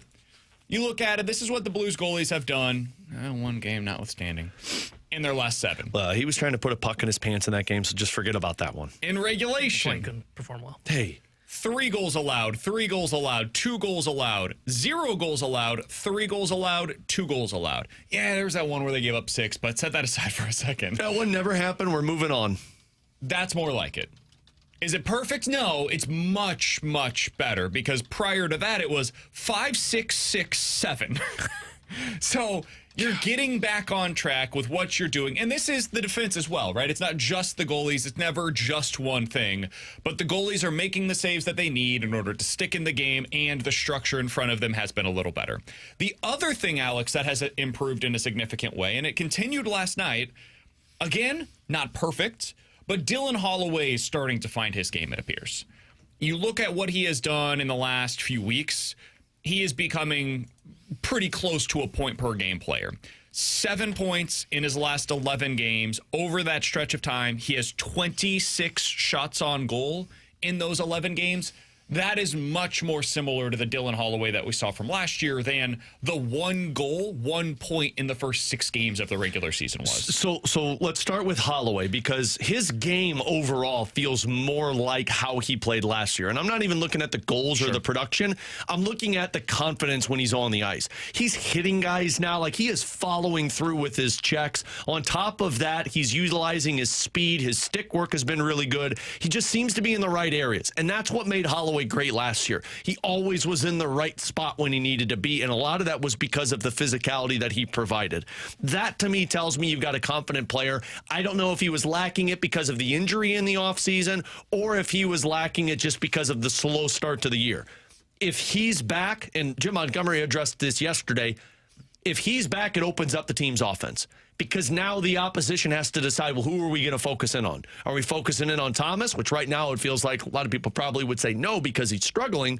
It's still one of the best playmakers on the team. So you look at it and you say, okay, well, we got to hone in on this. This is their top line. But now we got to worry about Holloway and Kyrou. And with Dvorsky on that line, that first period looked awesome. So hopefully they can get that chemistry going. That makes the offense go because it gives them another dangerous line when they're on the ice. So I hope that's the case for Dylan Holloway. He looks confident. It's just a matter of getting the other two figured out with him on the ice. The bigger thing for the Blues, though, is getting these goaltenders back on track. Agreed. I mean, they have not had the safety net because they know they've been playing bad, but the problem is it is even worse. The moment they make a mistake, it's going in the back of the net. There's no if it goes in the back of the net. It's going in the back of the net. Now, I mean, Joel Hofer was awesome in that Buffalo Sabres game. He was awesome in the Kraken game. It sucks the way that one ended. And then you get Jordan Binnington. And I think the Binnington one, people were like, yeah, that Washington Capitals made them a little hesitant. He was extremely solid for the Blues. Those 2 goals that went in, those were just elite shots that beat him. But third period, he was massive. That covers up a lot of the hiccups for the Blues. Have you looked at the Blues save percentage at 5-on-5 in this stretch? I have not. I would imagine it's decent. This is including that game where they gave up 6 goals against Washington. And yeah, okay. What would you guess is the Blues save percentage at 5-on-5 in this last stretch of games, including that 6-goal performance against Washington? I'll go 905. I was going to say like 927. 924. They're 11th in the NHL in 5-on-5 save percentage over this stretch of time. So that's more like it, man. Yeah. They don't have to be perfect. Right now, over this stretch of games, number 1 in the league is San Jose. Shockingly, is Chicago still? Like, what's going on here? So they got an incredible goaltender. They're tied for goalie second. in San Jose. It's that Oskarov, the guy that they got from Nashville, that young kid. Yeah, he's been good too. Coming. Yeah, when Nashville traded him, I was like, what the hell are you guys doing? Well, we don't want to get rid of Yusei Saros. Well, how's that going for you? So the Blues are roughly top 10 in save percentage at 5-on-5 in this stretch of 7 games. If you can just do that, if you can be 10th in save percentage, and this offense starts to have some better fortunes going their way, or you're just finishing better, because they're putting shots on net, man. Last night, like, I know the numbers. I think people sometimes look at the shot totals and they're like, man, you got severely outplayed. No, not really. Last night it was about Calgary just throwing everything at the net. Nothing was high danger, it felt like, in that third period. They had a total of 5 high danger chances in the game. They pulled the 5-on-5. They pulled the goalie, and I believe for that 2.5 minutes, the shots all came from the blue line. They were taking slap shots, hoping that they would get deflected on net. The Blues yesterday had 10 high danger chances at 5-on-5. The Flames at 5. So, like, you're doing better in the goal suppression, and you're starting to get the chances. They're of high quality. They're just not getting converted into goals, and eventually you would think that's going to turn around for you. If you continue to play that way, hey, man, this is how you start to build. Are you feeling it, Alex? Yep. This is how we start to build. We keep it going. Here goes that snowball in a positive direction. Can you feel the momentum building for this team? Yes, I can. They're back. Okay. Did you hear the confidence in my voice? No, why? Yes, I feel the momentum building. But to me, that Washington Capitals game still happened. And the momentum that they built after the Oilers game was like, cool, this is where they open up the winning. I even said it. T-Bone and I got into the argument. Sometimes you lose a game that you should have won, and it goes you into a win streak. Played well against Columbus. You just didn't get the goals, and you're like, all right, well, they're going to get there. Edmonton happened. Boom, they're back. The Capitals game still happened. And that's why, as great as it was to win that game against Calgary and how I thought they were the better team against Seattle, I still could see them laying egg against Philadelphia because consistency is a problem for this team. But if your goalies are playing like this, it allows you to figure out your own issues on the ice and still be in hockey games. I need to see more from Robert Thomas, from Pavel Buchnevich, and from Jordan Kyrou before I start to buy in. Yeah. That's my honest to God answer. Like, I think your defensemen are playing mostly pretty well, especially your top 4 lately. You're back to it now with them. Your goalies, as we just talked about, they look more like what we expected coming into the season. And your depth is good. Like, Suter's scoring. Joseph has been elite for you. You've got your fourth line back. It all comes down. About Holloway finding his game. All comes down to your top 3 players. That's what you're missing. What you're missing right now, what we thought was going to allow them to go over the top, is you have all of this depth. The defensemen are a little more developed now, and you look in the net, like everybody was happy with what they had in net going into the season. You add on top of that the Kyrou taking the next step, Thomas taking a leap, Booch getting closer to what he was 2 years ago. All right, hot damn, this can be not only a playoff team but a contender in the Western Conference. But like, all of that has come together over the last 7 games except for your top dudes. They're still not playing at the level that is necessary. So until that changes, I'm not buying in. Even if they do continue to win the way they did last night, I don't think it's repeatable. I don't think it's sustainable over the long haul until you get more out of Thomas, Booch, and Kyrou. Those guys have got to step up for you, and I'm just not seeing it right now. No, I'm not either. And I think Pavel Buchnevich, I know people have been down on these last couple of games. You've seen him affect the game in other areas. It's just offensively, the dude is snake bit. Robert Thomas is the one that, man, it's not even that he's snake, but it's just he's not creating the offense that he typically does. And then it felt like Kyrou disappeared in that game last night, like we happened before the healthy scratches. But look, you've got 7 games before Thanksgiving. And a lot of these are on the road, and you're sitting 2 games below 500. You could potentially, and I mean, it's a long shot, but get back to 500 before you exit this homestand. But if you could find a way to pull out wins in 4 or 5 of these next 7 games going into Thanksgiving, you're sitting above 500. And that's what you need. That was one of the thresholds you wanted to accomplish, be above 500 before Thanksgiving, and then pick it up from there. But the only way you're going to get to that point is if Thomas, Booch, Kyrou start playing like the top players that they are. He's Alex, that's T-Bone, I'm BK. Coming up in 15 minutes, we'll talk it over with Chris Kerber. He's the voice of the Blues. He joins us each Wednesday on BK and Ferrario. But next, it is time for the first of many editions. Oh, not many. My voice can't handle this. Of the Major League Baseball offseason Roundup! here on 101 ESPN.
Stokes and T-Bone. I'm BK. You got BK and Ferrario here on 101 ESPN. It is time for the latest edition of the Major League Baseball offseason Roundupp. I hope Hein Bloom's listening to this. He probably is. He's in his hotel room He's like, at God. the Cosmopolitan Hotel at Las Vegas. The Roundup. He's got an AirPod in, playing blackjack, listening to Hold on. Roundup time. I feel like This he's is where more he gets of his news. a Texas Hold'em guy. Oh, no, he is so a blackjack guy. Interesting. I could see Hein just not saying anything and staring at the dealer and being Definitely sunglasses, right? like, oh, 100%. yeah, he can't read his bluff. All right, it is time for our roundup. And the way this works, we'll give you some of the latest information as it pertains to the Major League Baseball offseason, give you our thoughts on some of the biggest storylines and what it means, both for the Cardinals and league-wide. All right, let's start out with this. One of the biggest topics of discussion, according to Major League Baseball insiders at this year's GM meetings, is, hey, they're not actually going to trade Tarek Skubal, right? And the answer appears to be no. Yeah, well, It seems like most general managers believe that Tarek Skubal will still be on the Tigers in 2026. Do you guys think that's the right choice? Should they hold on to Tarek Skubal this offseason? Yeah, they should hold on to him and pay him what he's worth to extend him. What if you go into it understanding, hey, Skubal is going to the market. He will not re-sign, whether that's with us or elsewhere. Even if he was traded, he's hitting the market next year. Then you Would you trade still him. keep him? No, you trade him. Interesting. Yeah, you trade him. What? There's no value to you keeping him. Other than having the best pitcher in baseball. Sure, you going to win the World Series with this roster? Maybe. No. You're not winning the World Series with this roster. One pitcher is not going to make you a World Series contender. What if you're really good again and you Can't get these to stupid headphones to work. the ALCS and you lose Don't and he care. decides I want to run it back in the offseason? But you just told me the understanding that he's going to the market. He's going to hit the market, but you can re-sign him in free agency. Just because he hits the market doesn't mean that he can't come back. But I also know if I'm Detroit, I'm not going to pay the money to bring him back, Maybe so not. I'm trading him. Okay. I'm going to get something back in return for one of the best pitchers in baseball. I would not. Well, you like fun. I do. Yeah, I you like are a having fun- the best You pitcher are in a baseball. fun guy. I'm I more like- of a World Series guy. Yeah, I like having fun, but also, being smart when I'm running my business. If you're not going to pay him, which they're not going to, based on all the reports, and they're only $250 million off. That was last year. That's not that far off, though, if you think about it. Sheesh. If you're not even willing to admit, hey, we would re-sign him, or we will be open to doing it, you have to trade him. You cannot get this roster being a World Series contender within a year. You just cannot. And when you have the best arm available, you cannot let that guy walk for a qualifying offer in that draft pick that you get. Yeah. You have to get the haul that you're going to get for a full season of his control in the offseason. Another pitcher that's in a stay or go situation is Freddie Peralta with the Milwaukee Brewers. Now, in the past, this has been an obvious move. The Brewers, you get to the end of the contract, 1 year remaining, you're gone. You've got to go. Peralta's a little different because he is so cheap. I think he's like $8 million this year for the Brewers. So it's not a financial decision so much as it is a baseball decision with Freddie Peralta. I have seen very conflicting reports on the likelihood as to whether or not he will be back in Milwaukee next year. This one I feel differently about. I think Freddie Peralta's a really good starter. I think he's probably ideally a number 2 for a World Series contender. I would trade him if I was in the Brewers situation. I'm assuming you're going to be on the opposite side of Yeah, here. see, I would keep Peralta because they are in a winning. They are. Why are they any more of a winning window? Because I don't than think the you're getting as Tigers good a are? return than Skubal. Like Skubal, you're going to get a huge return because he is, like you said, the best arm in baseball. I agree with what you just said. Peralta's not. And if Woodruff ends up taking the qualifying offer, that might be what changes the equation on this. But let's assume he does, and it doesn't change the equation. And they say, we still can keep Peralta. Now I've got a 1-2 in the rotation. Yes, I'm missing that elite guy, but you can probably get by with Peralta and Woodruff. Mizorowski maybe becomes that number 1. You've got a legitimate rotation in Milwaukee, and now it's just a matter of how much do you buy into that offense, and what are you going to do to upgrade the offense? I think it's different because he's not the best arm in baseball. If he was the best right-handed arm in baseball, I'd be saying the same thing. I'd be saying, get that guy the hell out of town, pack him up, get him on his horse, and let's go. Yeah, love you, buddy, but I think you're crazy. I We would view move this on in from Freddie opposite Peralta. directions. Like Yeah. I would keep Skubal because he's the Which best I'm arm in surprised baseball. because you are the fun guy. I would think Peralta would be fun. No, he's not a star. Freddie Peralta's just a good If pitcher. I've got Woodruff, nobody Mizorowski, in- and Quinn Priester, we're good. There's nobody in Milwaukee that's like, man, I'm never watching the team again if we get rid of that guy. Whereas if I'm a Tigers fan and we get rid of Tarek Skubal, what's even the point of doing Yeah, but you know what this? pisses me off if I'm a Tigers fan? If I keep him and then let him walk after he dominates. That's going to piss me off even more. Of course, but then it's on ownership for not ponying up the money. But isn't that At on least- ownership now? Like, you should pony up the money to him right now. I don't think that he's willing to resign long term right now. He's got Scott Boras as his agent. I don't think he's resigning right now. So I don't think it matters what the Tigers offer. He's going to hit the market. I also don't think they're putting their 250 best foot forward. I agree. Yeah, if you're $250 million off That him was now. last year. Again, that was last year. Okay, so I'm not $150 disagreeing with you. million off. I think they screwed this up. I would trade both of them in these scenarios. Like Skubal would be gone and Freddie Peralta would be gone. And I think it's easier for the Brewers because I've got Woodruff, who's probably coming back. Jacob Mizorowski has been awesome, and you feel like that's going to replace that for you for a full season. And then you had Quinn Priester emerge. I don't know how sustainable what Freddie Peralta did this year is going to be moving forward. I think he's really, really good. I would not want to pay him $250 million or $150 million. Like, I think whatever Cease gets this offseason is probably pretty similar to what you're going to see for Freddie Peralta. I think I've got my top three for the rotation, and then I've been I would buy into what Priester did, by the way. Priester's very much more pitch to contact. If it was on any other team, though. Yeah, even in a good defense, as I've seen, it can go south. If that was on the Cardinals, I'd say I don't buy into this. Comes from John Morosi. Observation from the GM meetings. Numerous teams have told me that they are looking to add at least one everyday outfielder. Quote, if you're a GM with outfield depth, this is the offseason to trade from it. End quote. Can I interest you in a guy who doesn't have two legs right now? I was thinking Burley. No, you got to keep Burley, man. I don't think you do. I mean, he would carry some value. I think Burley might be gone. I think Donnie is going to be traded this offseason. I was going to say, Donovan is the perfect outfielder that could also be an infielder for We've them. had this on the rundown each of the past two days and have yet to get to it. If you had to predict today which Cardinals will be traded by the end of the offseason, who would you go with? Donovan, Gray, Arenado. That's it? Yeah. I would have put Nootbaar in there, but I know how, Yeah, I think teams are going to have interest in with him having surgery on both his feet. I would go Donovan, Gray, Burleson. That would be my three. Oh, PK's going to get mad at you. Arenado can't be back. No, it's his official predictions. I think that would be ridiculous, but... No, you said yesterday and yelled it can't happen. On. Yeah, look me in the eyes and yell at me and tell me I'm wrong again. Well, that seemed a little weird. Why'd you have to put the look me in the eyes part? Couldn't you just said to yell at me? I agree with you, Alex. Damn. I think that was a little unnecessary. Pull my hair while you're at it. And tell me you love Yeah, me. kick me. He's a T-bone. Oh, we weren't. Oh, sorry. All right, now, hey, no kink shaming here, all right? And Come then bite on. my lip a little bit. That's how I like it. I can't focus anymore. What are we talking about? Who the Cardinals are going to trade this offseason? Yeah. I think Donnie, Sonny, Burley, and I think JoJo. Say it slower and look me in the eyes. I forgot about JoJo. Yeah, JoJo's probably gone too. This offseason. I think JoJo's a deadline. I think you're going to see 4 or 5 guys off of this roster. I do too. I think there's going to be maybe even a surprise. Somebody said, why Donnie? For the same reason that you don't want to trade him. Best value out there. I hate saying it's true. Like, he's a really good player.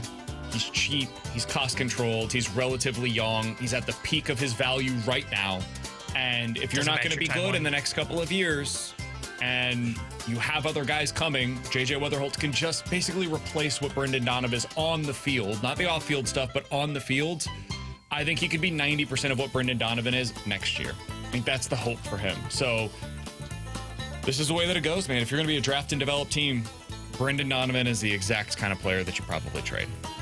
And I thought Lars Nootbaar would be on this list prior to the offseason, but then he had surgery on both of his feet. Yeehaw. So I've replaced Newt with Burley on my list. If it makes everybody feel any better, they're going to have Tatis Jr. on their team, so they're not going to really have to worry about Donovan being gone. You got what an do you MVP. think they add, position-wise? Obviously, we don't know the players, but I think they add at least 2 starting pitchers. I think they add 2 bullpen arms. I don't know if they'll be exciting, but 2 bullpen arms and like 1 utility guy.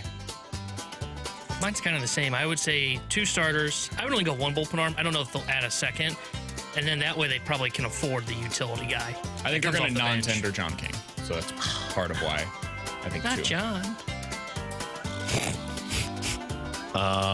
Shouldn't have been non-tendered last year, but whatever. A lot of guys should have been non-tendered last year. Yeah, I'd probably be on that one. I'd say utility guy, 2 starting pitchers, bullpen arm. I think they're going to try and move an outfielder or bring in an outfielder because You're just hoping for Tatis. I really am.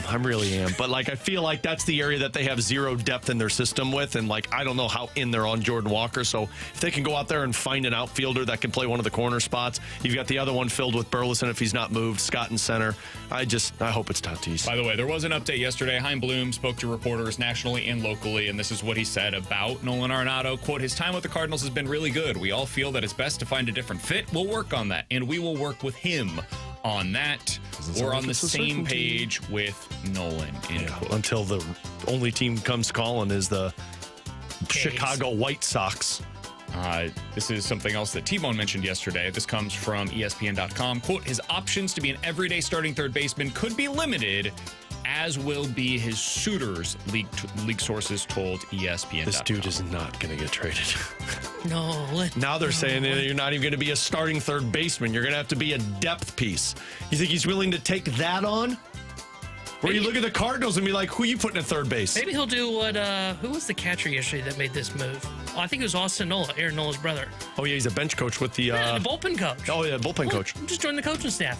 Ken Rosenthal reporting, Mackenzie Gore is likely to be the top frontline starter to be moved this offseason. There you go. Get what Go get him, Cardinals. doing, but whatever. Hey, maybe they'll throw in James Wood for him. I wonder if they would...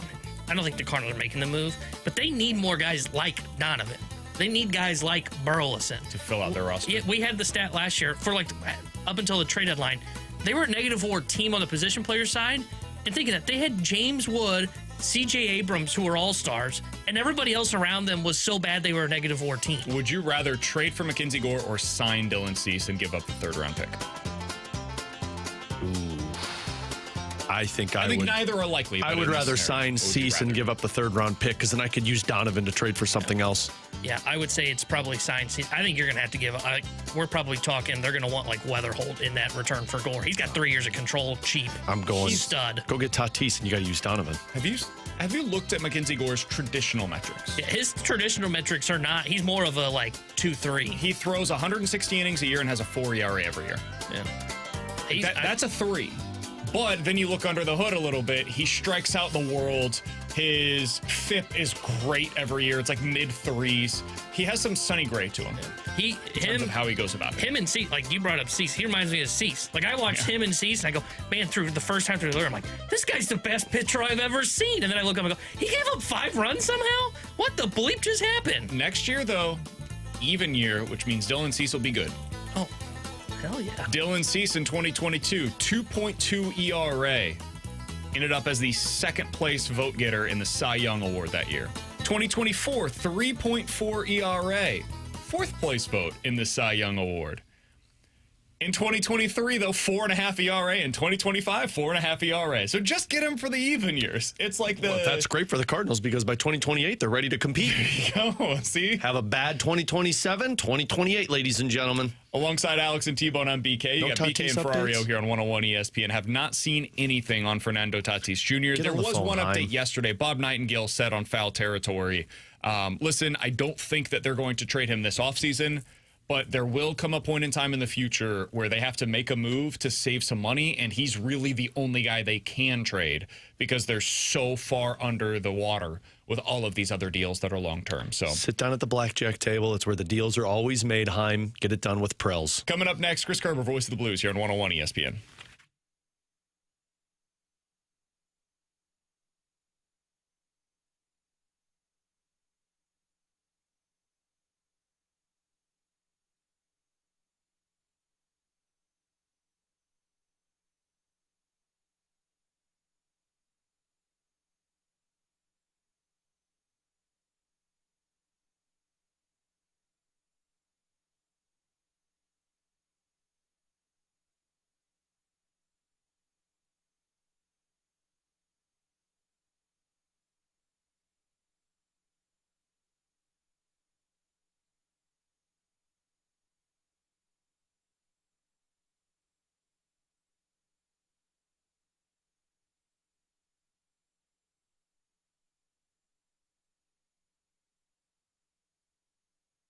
Hey, this is Jay Delsing, and I have free golf balls to give away.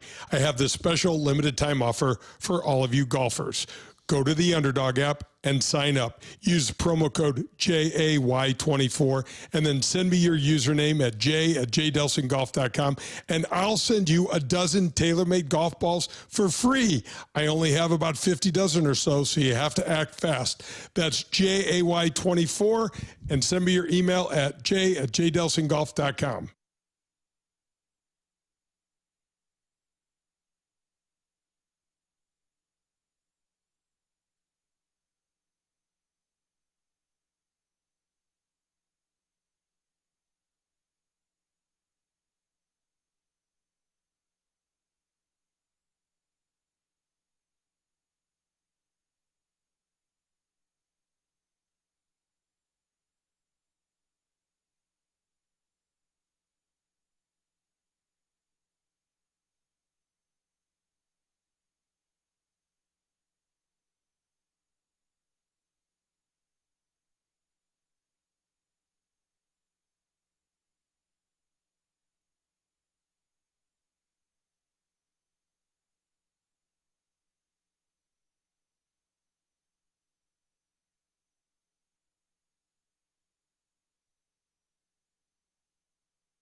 Trading your car at a dealership? Get serious. Your car is worth more and they want to pay you less. Get full retail value without the retail hassle at sellmycarstl.com. With a new convenient location on Manchester Road in Baldwin, that's sellmycarstl.com.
Hey, why is it important to have Classic Air Care come out to your house and do a system check on your furnace before you get too deep into the winter?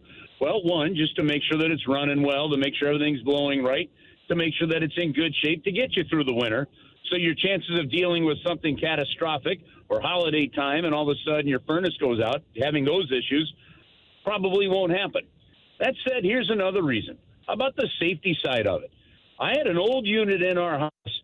If it wasn't for a company to take the camera and look at one of the heat panels that was close to cracking, that could have been a massive problem with CO2 in my house. I got rid of the unit. It's not a risk I wanted to have.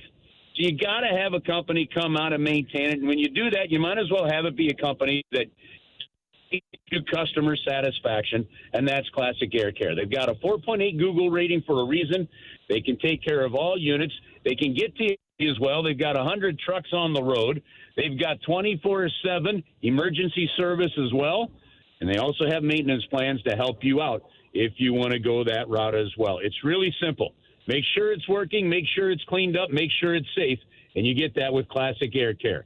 They've been making people comfortable since 1926. Sponsored by Mercedes-Benz.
101 ESPN Sports Center.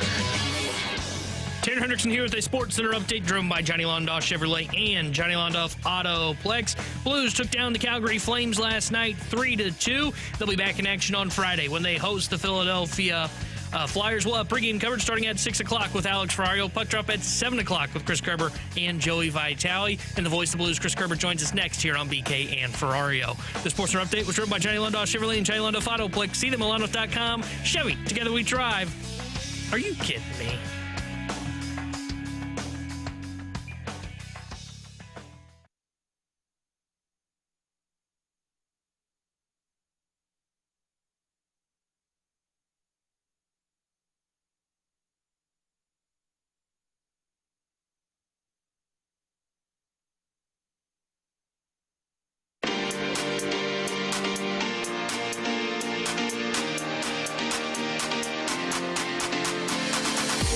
T-Bone, I'm BK. Happy to go out to the Callier and Thompson hotline to be joined by Chris Kerber. He's the voice of the Blues. You heard him on the call last night as the Blues win against the Calgary Flames. Kerbs, we appreciate the time as always, man.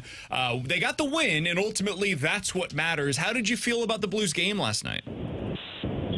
You know what? I kind of look at it like I've looked at others. I'm looking kind of at games in bulk. I thought they did well. They played a good game. They got the win, as you said. They've now had a series of games where you're picking up points, albeit some of them in a couple of overtime. But you know what they did? They gave themselves a chance to get to within one game of 500 with the next game on Friday against Philadelphia, and you just kind of go from there. So that was an all-around good result for this team last night. Curbs, how important is it for this team to get back to being confident in their goaltending tandem? I don't think they wavered on it. I've never had one sense that people weren't confident, the guys in the room weren't confident with their goaltending.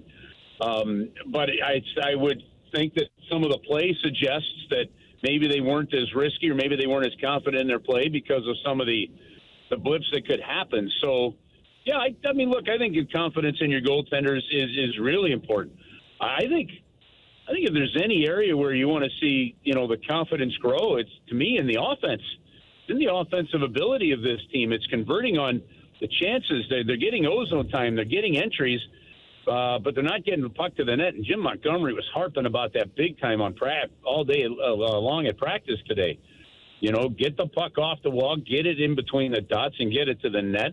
He said, we've got to start scoring some more goals, and this is how you get there.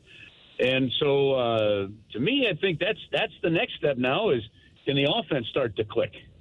And when you look at that, Curbs, like that's where I put a lot of my emphasis earlier today. I think the Blues are playing better. The fourth line last night looked good. The defense feels like it's at least more structured. Your goalies are giving you a chance now. But ultimately, this season was, and always will be determined by whether or not Kyrou, Holloway, Booch, Thomas, those guys that were expected to be your top players coming into the season perform like your top players. And I think Holloway's getting there. I've liked his game better lately. What are you seeing out of the other three right now with Kyrou, Booch, and Thomas, Curbs? I see effort. I see guys clutching the stick. I see scoring chances. I just don't see the clean plays in the offensive zone that are leading to goals right now. And look, I can tell you, those guys care. They're battling. Like I said, they're creating chances. But you've got 5 between that group you just mentioned, those 3. You've got 5 even strength goals all season, and you played 17 games. That's a problem, So that's honestly where it has to go. And look, we can break down the games. Well, they're getting chances, they're getting this. The bottom line, and Jim Montgomery said this a couple of days ago, maybe a few games ago. I can't remember which one. He said that's all good, but we need guys to produce. And those are the guys that have to. So I agree with you, BK, completely that, a lot of this gets alleviated. A lot of this gets alleviated if you see more top-end production from those top guys. And once you see that clicking, and Jim Montgomery said it today, he said, man, I think we are just really close to being a really good team. And when Matt DeFrank said, okay, well, what's the last piece that you see needing? He goes, converting these offensive chances. And so I think you're right on line with what the head coach is thinking. Kerbs, how much stock do you put into the conversation of the reason that the offense is scuffled and how some of these guys haven't put the puck in the net is because of all of the different combinations Jim Montgomery has gone with? You know what? I don't know. We see a lot of line changes, throughout the league, different teams in the NHL. What I would tell you, Alex, is I think the reason you've seen a lot of different line changes is because the players that are getting swapped around haven't been consistent enough to keep the line changes where they should be. I think I'm watching, and again, just my opinion. This one I haven't talked to somebody about. This one isn't, words from somebody else. Just my opinion on this. I think Jim Montgomery's pulling out all the possible coaching stops he can pull out right now. And so we'll see some of that line consistency in the next game based on how they ran things today. But I think it's just the players have to produce and play better. And that's the reality of it. And if it doesn't, coaches these days don't wait for we're not going to give you 5, 7, 8 games to go. They didn't have a good enough start to allow that to happen. So he's just going to have to keep pushing buttons until something clicks. And then when it clicks, stick together. So, I would like, to your point, I would like to see more of it. I don't know that the players have performed well enough to let that happen, if that makes sense. Mm-hmm. Kerbs, how much do you think let me preface this. I know you talk to people around the organization, and you get a sense of kind of the mindset that some of these players are in as you have conversations with people in or around the organization. How much do you think the Olympics are on the mind of a guy like Robert Thomas right now? I haven't had that conversation. I would think that it's on the mind of a lot of these guys.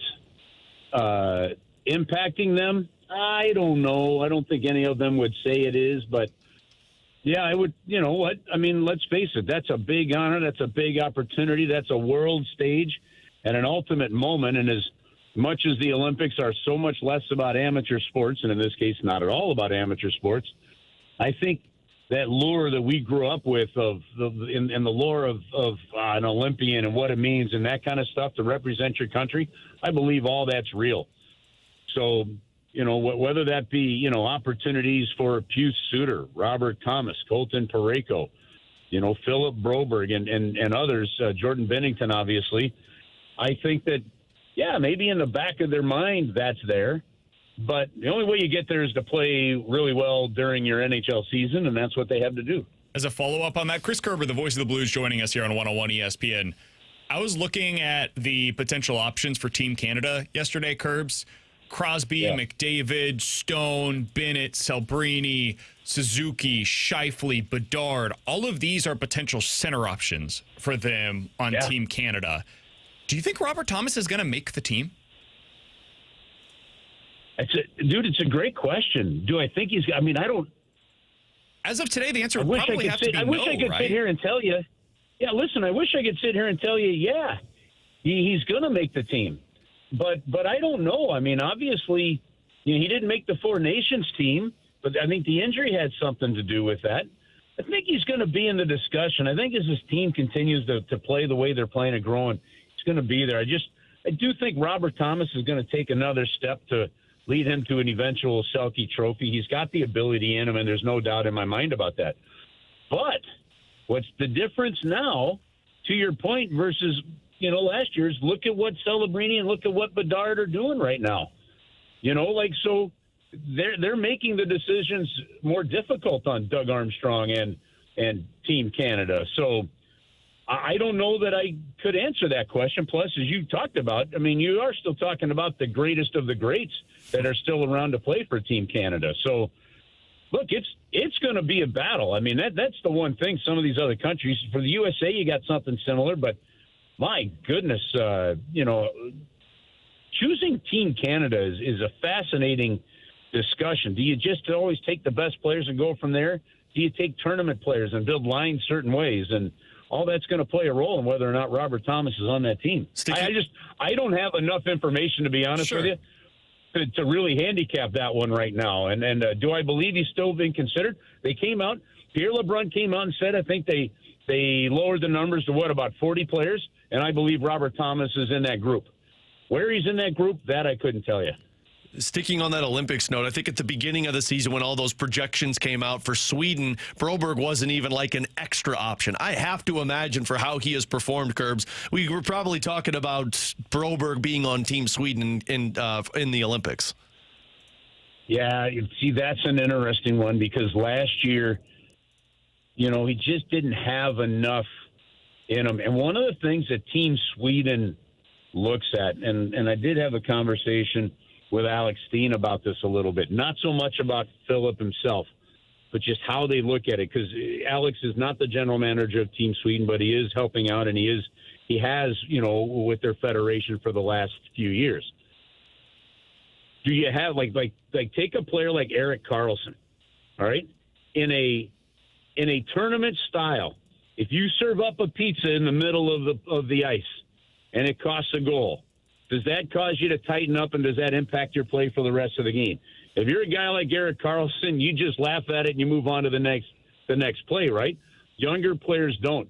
And Sweden kind of looks at some of the youth in that. And they've got, Sweden also has some really good options there. So I love the way Philip Broberg is playing right now. I love the fact that he's getting 25 minutes a game. I love the fact that the last game he skated the puck out of his zone several times. And I love the fact that they're playing him with Colton Parayko. I think if he stays on this trend, I think it could be really hard for Sweden to leave him off that team. I like the way that's trending. Blues off the next couple of days. Back in action on Friday night. Back-to-back this weekend at home. Friday against Philly, Saturday against Vegas. Some good hockey to be seen out at Enterprise Center this weekend. Curbs, appreciate the time as always, man. We'll talk with you again next week. All right, guys. Have an awesome week. See you, Curbs. That's Chris Kerber, voice of the Blues, joining us as he does each and every Wednesday here on BK and Ferrario. As of today, Alex, I don't think that Robert Thomas would make Team Canada. I'm with you. I don't know how they take them. Again, like I know that front offices look for role players more than look for the best players. But even in role players, Macklin Celebrini this season has been playing like a guy that is hungry for the puck, and I just don't know if I could say the same for Robert Thomas in the full spectrum of the season. Now, and even beyond that, like Suzuki, Scheifele, Bedard, all of these guys are better than what Robert Thomas has been so far this year. And I know Bedard you could put on a wing, so like there's flexibility with some of them, but Suzuki, Celebrini, Scheifele, these guys are centers. Now, prior to his injury last year at the beginning of the year, the speculation for Four Nations was Thomas was on that Team Canada roster. And then obviously the injury happened, and then they had to go a different direction. His play kind of wasn't to where they wanted it to be. I just don't know how you go through the list of those players and say, yeah, we need this guy on here. But again, some of these front offices, when they're putting these rosters together, they look at role players to where, like, let's say an injury happens to one of our middle six centermen and we need somebody to step into that role. You feel comfortable with Celebrini in that big of a stage, or do you feel comfortable with others? But the problem for Thomas is he's also got to deal with veterans, like you mentioned, and Scheifele and Suzuki, who handle those roles maybe a little bit better. So it's going to be fascinating. He's Alex, that's T-Bone on BK. Coming up in 15 minutes, what did we learn from the latest edition of the college football playoff rankings? We'll get into that at 1 o'clock. The jump drawers coming up next year on 101 ESPN.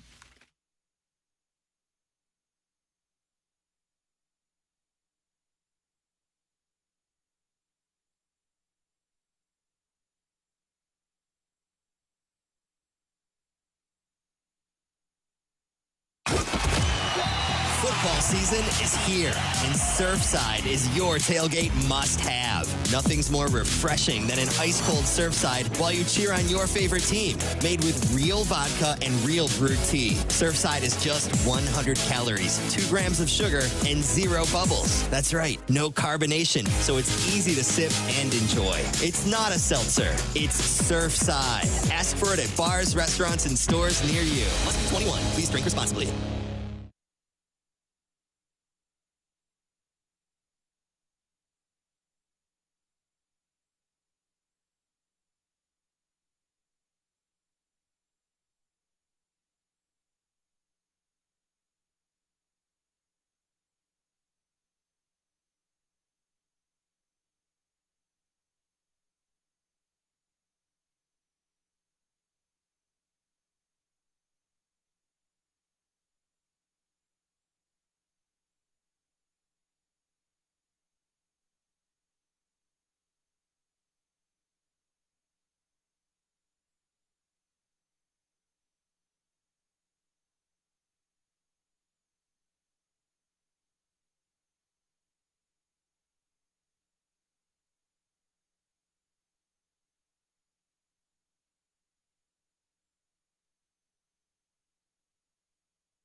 Winter is coming fast, and just like a great hockey team, your home needs a solid defense.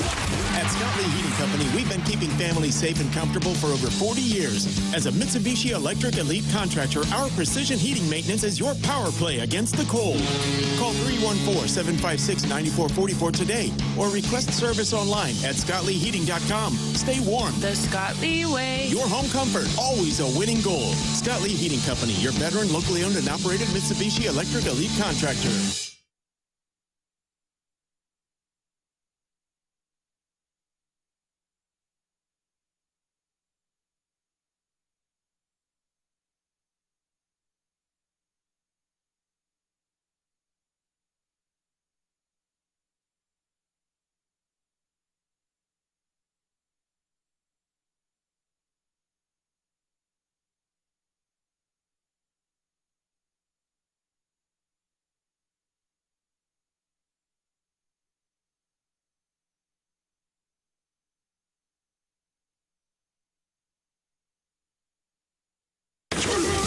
Make your picks for this week's Fastlane Pick'em Challenge at 101ESPN.com. Show off your football knowledge and see if you can top the Fastlane and the dudes from the Rizzuto show on the point for this week's top score. The top scorer each week scores a Bud Light NFL cooler stocked with 101 ESPN and point swag. It's the Fastlane and the Riz Show throwing down all football season long in the Pick'em Challenge. Enter your picks for this week now at 101ESPN.com. The Fastlane Pick'em Challenge is refreshed by Bud Light, official beer of the NFL. Easy to Sunday, easy to enjoy. Enjoy responsibly.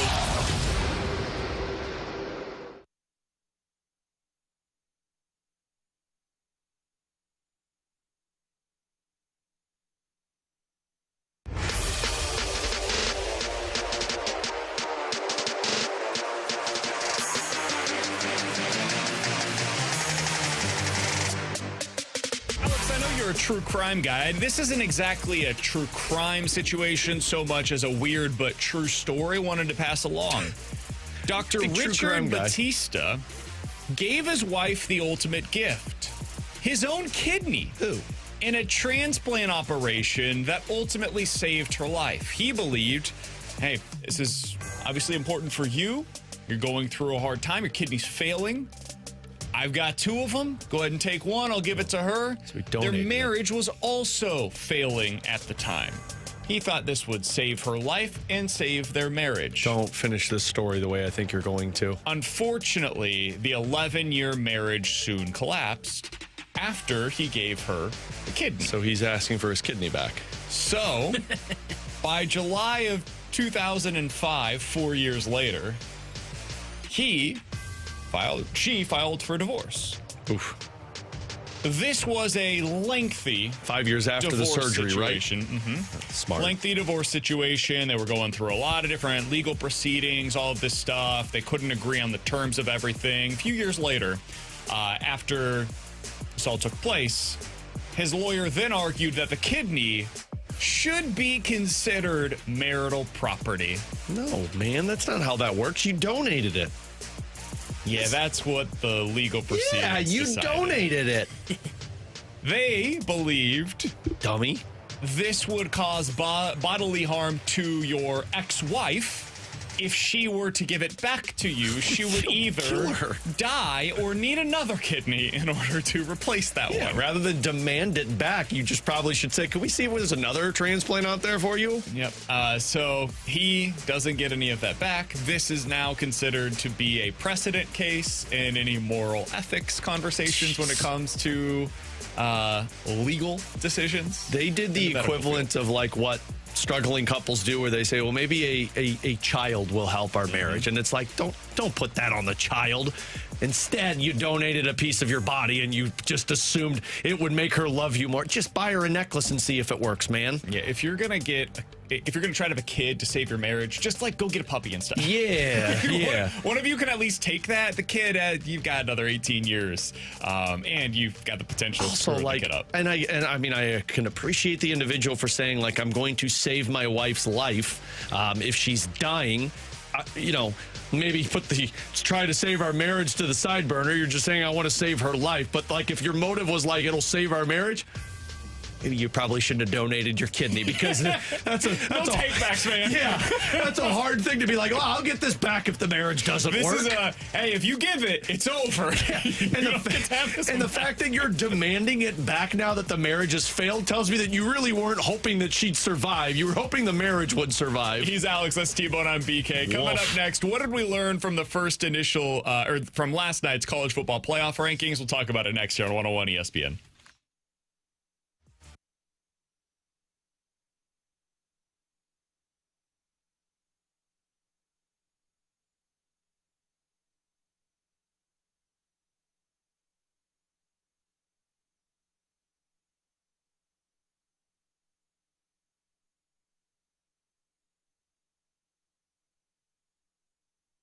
Hey, it's BK, and it is time to unlock your inner champion. The place to do so is with my friends over at Victory Men's Health. They've done it for me. They can do the same thing for you. When you walk through the door over at Victory Men's Health, they make you feel like family. And you're going to walk into a state-of-the-art location. You walk to the back. That's where their vitamin infusion program is at the location that I go to in Town and Country. It's stunning. You're sitting in these leather couches. It's comfortable. This is not like some of the other places that are dimly lit. It feels like you're in a hospital. That's not the vibe you're going to get as you walk through the door over at Victory Men's Health. Check them out today. They'll help you unlock your inner champion. All that they have to offer is available to you online today. Read more about it at victorymenshealth.com. Whether it's erectile dysfunction, weight loss goals that you're trying to meet, low testosterone symptoms that you're feeling, you'd like to get those levels checked, they can do all of that for you today at victorymenshealth.com. Book that first appointment, put in your name, email, phone number, tell them BK with 101 ESPN sent you, and then tell them what it means for you to unlock your inner champion. It's all at Victory Men's Health and victorymenshealth.com.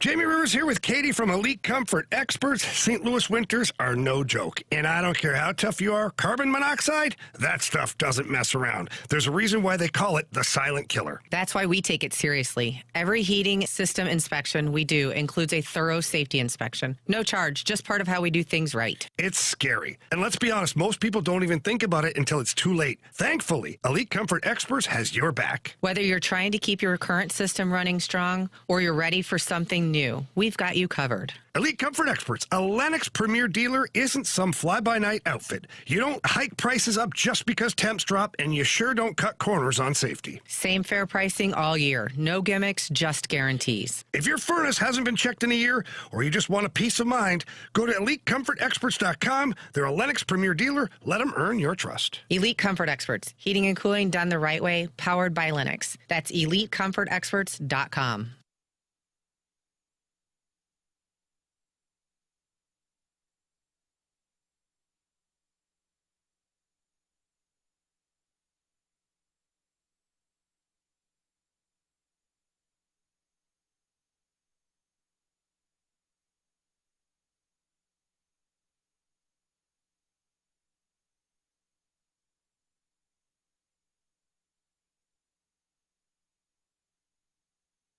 Giving you the picture, the real big St. Louis sports picture.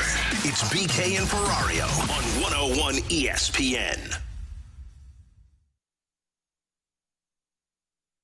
Alongside Alex and T-Bone, I'm BK. We had the latest edition of the college football playoff rankings revealed last night. It is 107. Your time check brought to you by Clarkson Jewelers, an officially licensed Rolex jeweler. I thought they were mostly what you would have expected. But Mizzou wasn't in there, and you're like, these sons of you-know-what. I had zero thoughts on Mizzou not being in the college football playoff rankings. Zero. So close, though, man, right? So close. Yeah, so close, and yet so far away. Well, if Drink could just win the big game for once. So I think the team that most people are discussing today, Alex, is Miami. And I think it speaks to the top 10-ish spots that the first place that we go to is the number 15 team in the rankings. Because the first 10, you want to talk about Georgia versus Texas Tech? I think you could have a conversation there. I think Texas Tech probably has a slightly better resume this year, despite playing in a worse conference than Georgia does so far on the season. If you want to talk about Notre Dame's resume and whether or not they should be 9 versus 10, 11, 12, okay, sure, we could. But I don't feel like it's really worth spending a whole lot of time. That stuff will get shaped out over the next few weeks. Miami's interesting to me. I don't know what to make of their resume. I think Miami and Vanderbilt are the two teams in the latest rankings that I am not really sure how this is going to shake out for them. Vanderbilt, what's their best win on the season? Is it Mizzou? Yeah, but do I give them credit for half a game with the third-string quarterback? And you almost lost that game. They won. Yeah, but there's style points if you're fighting to get into the playoffs, and you almost lost. The fact that you got beat by Texas, I think, should be a downgrade on their resume. I mean, they're a top 10 team right now in the rankings. Still don't buy it, but okay. Bama and Texas are quote-unquote quality losses, so to speak. They don't have a bad loss on their resume. They also don't have a great win on their resume right now. And I don't think they're going to, regardless of how their season finishes, because they've got Kentucky coming up, and then they go on the road to play against Tennessee, who right now is ranked 23rd. If they lose that game, Tennessee will be 8-4 on the season, probably. And I'm not sure that team's ranked. So it's possible Vanderbilt finishes the year playing an SEC schedule, Alex, with 0 ranked wins on their resume. Is that good enough to get into the college football playoff? You'd be 10-2, but I think it will be determined by whether or not the ACC is a 2-bid league or if the Big 12 is able to get a 2-bid league. There's a scenario where both Texas Tech and BYU have a better resume than what Vanderbilt has, or where Miami and Georgia Tech both have better resumes than what Vandy does. It sounds like a crazy thing to say, but a 10-2 SEC team might end up getting left out of the playoff this year in favor of a Big 12 or an ACC team. Yeah, I mean, I don't like it. That's what I had my eyes kind of veer towards, is the middle of this pack, 13 or the 14, 15, and 16 rankings. Yeah, I mean, I don't like it, but because I don't really buy into this team, but I think Miami's got better wins on their resume than Vanderbilt does. I mean, they beat Notre Dame, who's now the 9th-ranked team, and then even South Florida, who is a ranked team that you pulled off a victory that would be in their college football bracket right now. Vanderbilt doesn't have any of those.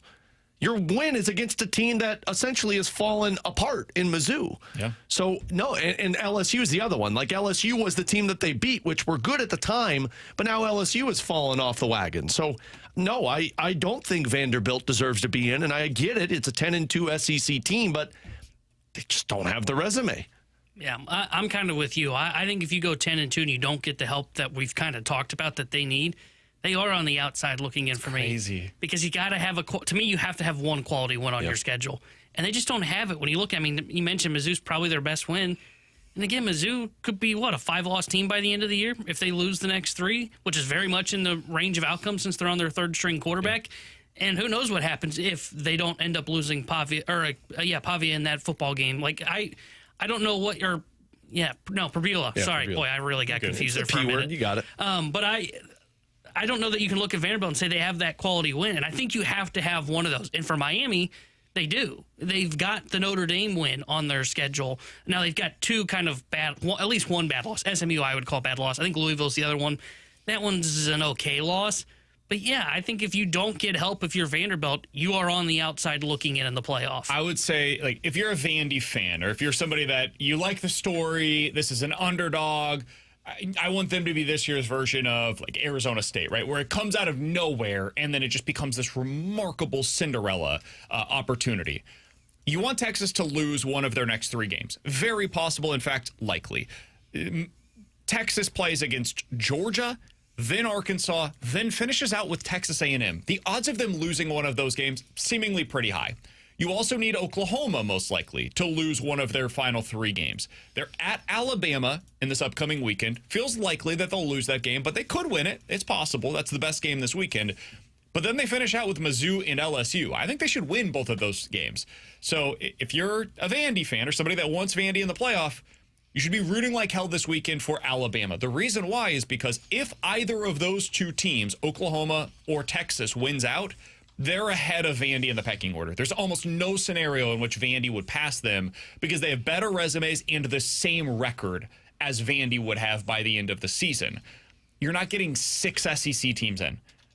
Texas A&M, Bama, Georgia, and Oregon, Ole Miss, those teams are in. Now we're talking about one of Texas or Oklahoma. That'd be your 5th. Vandy would be 6. That's not happening. So you want Vandy to be that 5th team potentially. And then you need help. Then you need the ACC to cannibalize itself. You need the Big 12, something to happen with Texas Tech or BYU. I think what you probably need to have is you need Tech to win the Big 12. Because if BYU gets to the championship game and beats Tech, I think they're both in. Probably. So you probably need Texas Tech to win out and then win the Big 12 championship game. Because BYU's only loss so far is to Texas Tech. And so if they lose to them twice, kind of becomes one of those things where it's like, all right, BYU also doesn't have a great win on their resume. Their best win of that scenario would be Cincinnati, Utah. probably Utah. And so like that would be their best win on their resume. Is that better though than what Vandy's best win is? And their losses would be better than Vandy's losses. Yeah. So that's where it gets tough too. Would BYU get in that scenario over Vanderbilt? Vanderbilt is the team that everybody should be looking at. I don't. It's hard. It's hard to envision the scenario where they're like locked into a spot. To that question, I think based on this rank, again, like we say, hey, don't read too much into these rankings because they are going to change depending on what results are, but they do give you breadcrumbs. If it is where Texas and Oklahoma do lose and BYU loses to Tech, I do think there is, I think right now, because, I mean, they're already ahead of Vanderbilt, they would get in over Vanderbilt. They need BYU to stumble the rest of the way, and then they need Utah probably to stumble as well. Somebody on the text line said, you guys are crazy if you think the committee is going to keep out Vandy from the playoffs at 10-2. The media's all over Pavia for some weird reason. No way you could keep them out. I say this as somebody who hates Vandy.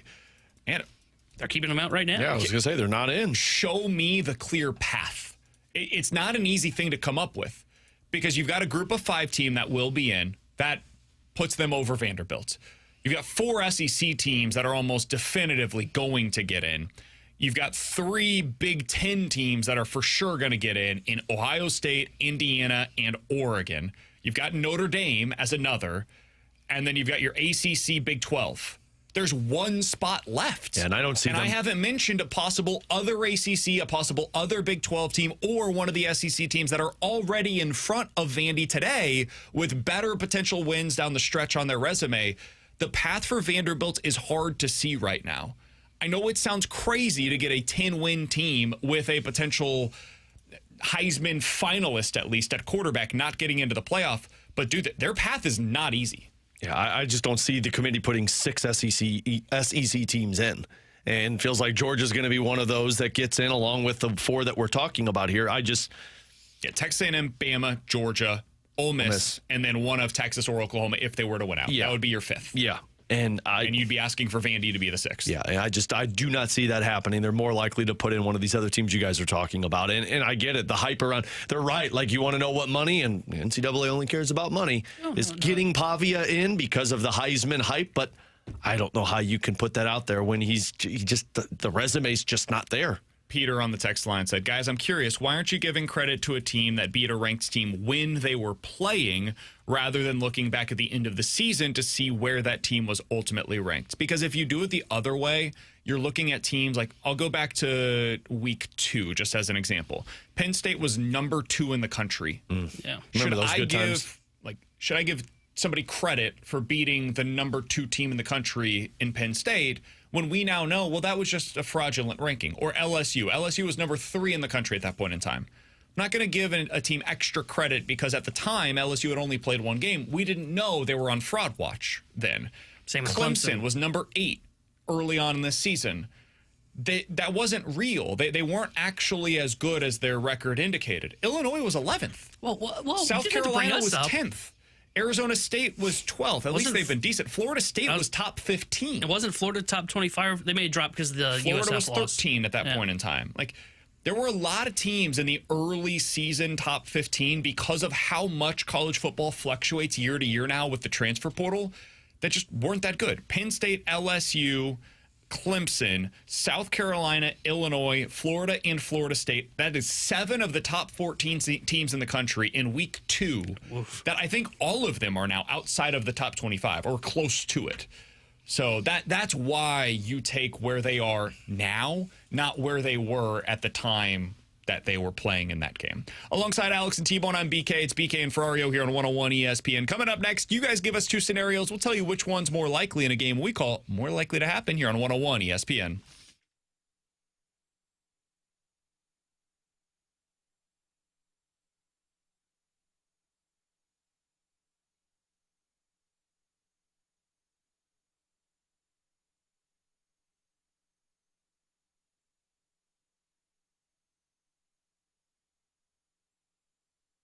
St. Luke's, ranked top 2% in the nation for cardiac surgery by Health Grades. Visit stlukes-stl.com.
Don't get lulled into believing the IRS is getting soft. It's just the opposite. Hi, this is Lance Story with the Lance Story Law Firm. We are being told by IRS collection officers that their higher-ups are demanding that they get more aggressive than ever. So don't ignore them any longer. Level up. If you have unfiled returns, unpaid taxes, levies, or liens, call the Lance Story Law Firm today and let us get between you and the IRS. We'll protect your rights, including your right to appeal or even your right to take the IRS to tax court. Remember, IRS problems are legal problems, and they need to be handled by an expert attorney team who's done it for decades. So call the Lance Story Law Firm today. We're local. Our office is right here in St. Louis, or visit Lance, DRURY, law.com to schedule your free consultation with your local tax resolution law firm, the Lance Story Law Firm, 314-260-6120. The choice of a lawyer is an important decision and should not be based solely upon advertisements.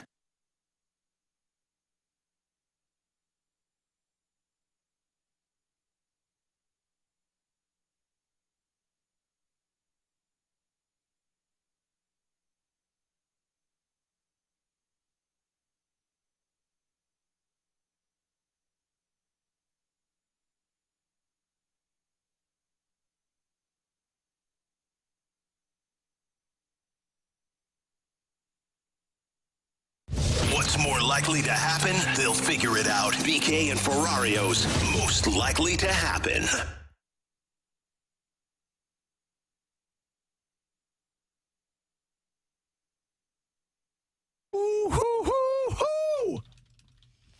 Alongside Alex and T-Bone on BK, it's BK and Ferrario here on 101 ESPN, 314-399-9646. That's the Air Comfort Service text line to get involved in the show. If you guys have two scenarios, we'll tell you which one is more likely here on BK and Ferrario. All right, let's start out with this, Alex. More likely to happen. Eli Drinkwitz signs a long-term extension with Missouri this offseason, or Eli Drinkwitz is the next head coach at Penn State University? Eli Drinkwitz is the next coach at Penn State. Cool. Sick. Love it. It's not going to be Want to get a drink jersey with me from Penn State? It's not going to be a fun end of the year for I'll put it in your Christmas Mizzou. stocking. I think Penn State's going to come calling, big boy. And I don't know how he says no to that after disappointing Mizzou season and the narrative that he can't win the big football game. You guys see his answer on that yesterday, by the way? I did not. No. It was lengthy.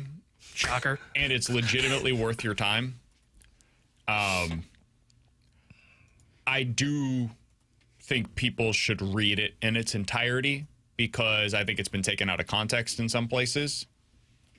But he basically said, listen, it's not exclusively about making it to the college football playoff. College football has to be about more than that. Otherwise, every single season, 116 teams believe that their team failed. And that can't possibly be the way that we look at this. College football used to be a scenario where, like, a 9-win season was celebrated by most programs. T-Bone, 5 years ago, Illinois would have celebrated a 9-win season. That has now changed. You would have had fun? The incentives have changed. The investment has changed. And so I get all of that. But he went into a long thought on what has to happen for Mizzou to break through, why he is confident that it will happen in his time at Missouri. Oh, he's so gone. And, man, when I read that quote, I thought to myself, this guy better stay.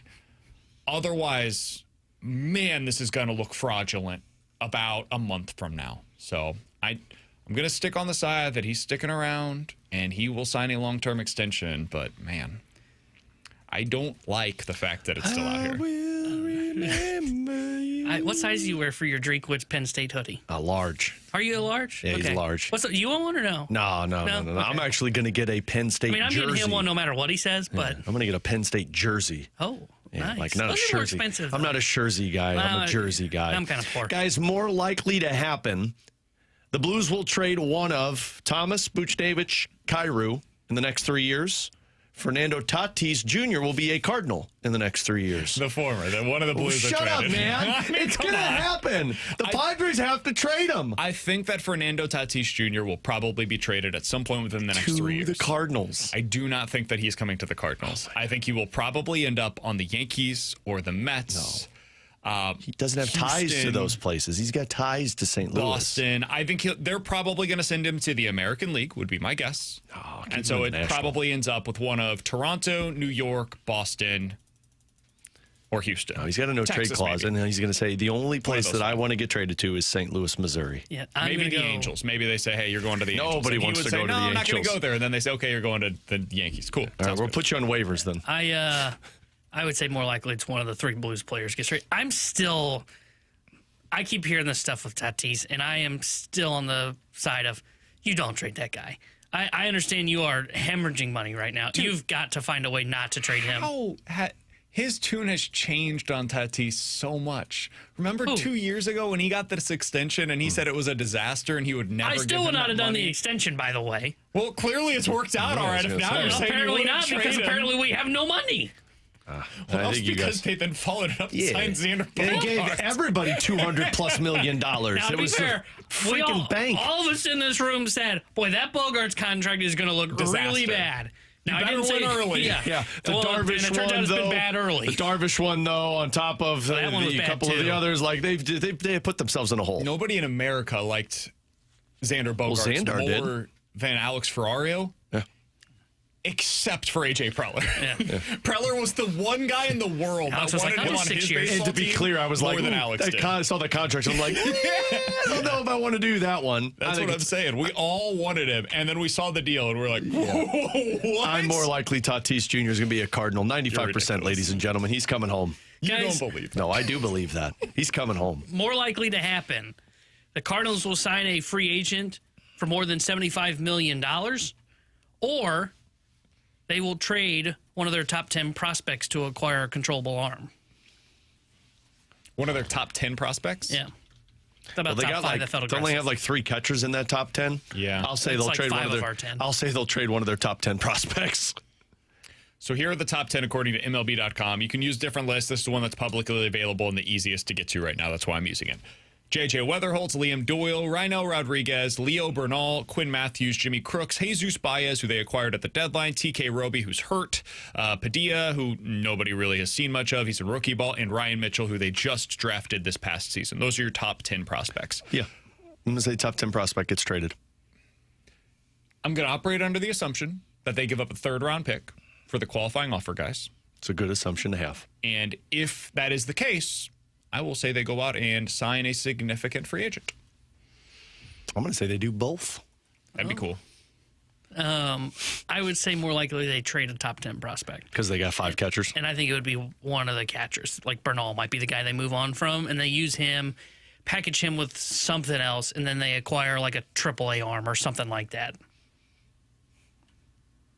I think it'd be really cool if they did both of those. I think it'd be cool if they traded for Fernando Tatis BK would Jr. be on air going, we're winning 100 games. We're so winning the If they season. win 7 and making it to the playoffs. And winning the division? Yeah. When they trade for Tatis Jr., I will be saying they're going to win the World Series. I did hear the Fast Lane yesterday. They were having a conversation about like what would it mean if the Cardinals were able to legitimately upgrade in their rotation. Like they went out and they signed a couple of starters. And Jamie and Carrie were on the side of, it means nothing. This team's terrible. Blah, blah. I do think like the bar is not that high to clear. Well, yeah, because everybody in the NL Central is opting out of spending money. I mean, last year the Reds made it to the playoffs with 83 And now they're wins. trading Hunter Green. Yeah. So do I think that you could be 5 games better next year with J.J. Weatherholt as a part of it for hopefully something close to the full season and a couple improvements in your rotation? Yeah. I'm not saying they're a World Series contender. I don't believe that. But could they sneak into the playoffs? I think they probably could. And I think it's more likely that you're able to do that, what you're talking about, like sneaking in and being a 84-win team, 83-win team, if you're doing it based on your rotation. Why did the Reds get into the playoffs this year? It wasn't because of their offense. Their offense wasn't very good. It was their pitching. Why were the Padres a playoff team when every time you look at their offense, you go, wait, they don't hit the ball? It's because of their pitching. Exactly. When you have good pitching, it can mask for a bad offense. A bad offense can very rarely mask for a bad pitching staff. Yeah, no doubt. All right, let's get to these from the text line. From the 618, guys, more likely, Arenado, Contreras, and Gray are all traded this offseason, or all 3 stick with the Cardinals? All 3 stick with the Cardinals. I think all 3 are more likely to be traded. Yeah, well, I could see one guy sticking around, but all 3 staying, there's no way that occurs. I think it could occur. More likely to happen, the Chiefs or the Ravens miss the playoffs this season? I think it's more likely the Ravens miss. Oh, really? Yeah. I'm thinking more likely Chiefs. And the reason I say that is because I just think the Ravens can easily win their division. I have no faith in their division. At least the Broncos have created some comfort there, so you're forced to win through the wild card. If I you're know the what I'm Chiefs. about to say is going to sound crazy because the team they're playing this weekend is not good. They better beat the Browns this weekend, the Ravens. Because if you lose that game, you're on the road playing against one of the best defenses in the NFL. If you lose that game, you still have 2 against Cincy with Joe Burrow back in play. You've got another game against New England, and then you go on the road at Green Bay. Eventually, these losses start to pile up. I could say the same thing, though, to talk out of the other side of my mouth, about the Chiefs. Yeah, but I look at the Broncos this week and then the Colts next week. That is not an easy slate. I look at the Chiefs and see 7 more wins. I agree. After that, it gets way easier. You just got to win one of the next 2. Yeah, you lose to the Colts. That would be my assumption, but that one's at home. I think you're beating the Broncos twice. The Broncos aren't good. And then you got the Cowboys, Texans. Chargers might be tough, but I think you probably win that because you're home. Titans, Raiders. 314-399-9646 is the Air Comfort Service text line for more likely to happen. Last one here. More likely to win their respective division, the Bears or the Chargers? I don't think the Bears chased on the Lions. I think I'll say the Chargers because it's going to be Chargers and Chiefs, and they'll have to make up 2 games on them. And the Chargers are right there with the Broncos. I think the Chiefs take down the Broncos twice, which gives the Chargers that leeway. So I'll say Chargers. Say Chargers as well. I'm going to go Bears. I don't know that I feel good about it because I don't think either's doing it, but I just don't think the Chargers can because they're not healthy. And I understand that we all believe in this room the Broncos are frauds. The Broncos are healthy, and they're terrible. I just have no faith in the Chargers being able to do anything because they're so beat up on that offensive line. And I know they just beat Pittsburgh. I think Pittsburgh sucks. I agree. The reason I would go with the Chargers is because they already have a win against both the Chiefs and the Broncos. And so the tiebreaker is a little easier to get there. You just win those two games. Beat the Chiefs in KC, beat the Broncos in Denver. Not an easy thing to do, but if you do that, here's the rest of their schedule. Jacksonville, the Raiders, the Cowboys, the Texans, and then they do have a game left against the Eagles. So I at least see the path there. I don't think the Bears are good enough, man. And they've got multiple games remaining still against the Packers. I just don't think it's going to go particularly well for them the rest of the way. Coming up next, speaking of the NFL, we're going to get into our quick hitters here on 101 ESPN.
Tanner Hendrickson here, the Sports Center update brought to you by Saliga Heating and Cooling. Blues took down the Flames last night 3-2. They will be back in action on Friday when they host the Philadelphia Flyers. Well, pregame coverage starting at 6 o'clock with Alex Ferrario, then Puck Truck at 7 o'clock with Chris Kerber and Joey Vitale. The Sports Center update is brought to you by Saliga Heating and Cooling, a Daikin heating and air conditioning dealer.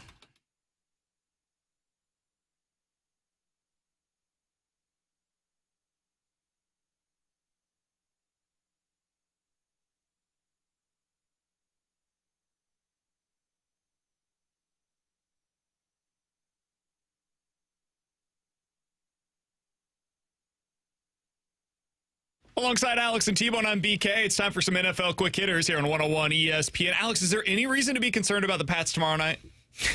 Yes, because I'm picking them in my survivor pool, and there's 67 of us alive, and there's 21 grand on the line. It feels like a trap. Patriots are at home against the New York Football Jets, who have won 2 in a row, by the way. They have? Yeah, they won the last 2 games. Oh, I thought they only won one. I thought they lost one prior. I don't think so. No, they beat the Bengals, remember? Yeah. And then they had that response, that gutsy win when they traded away Sauce and Quinn. What's his name? Quinnen? I almost said Quinshawn, but that's Judkins' name. It was close. Quinnen Williams is the other one that they traded away. Responded twice. Aaron Glenn's ready to chew people's elbows off. Well, that's true. He's getting a little testy in his press conferences.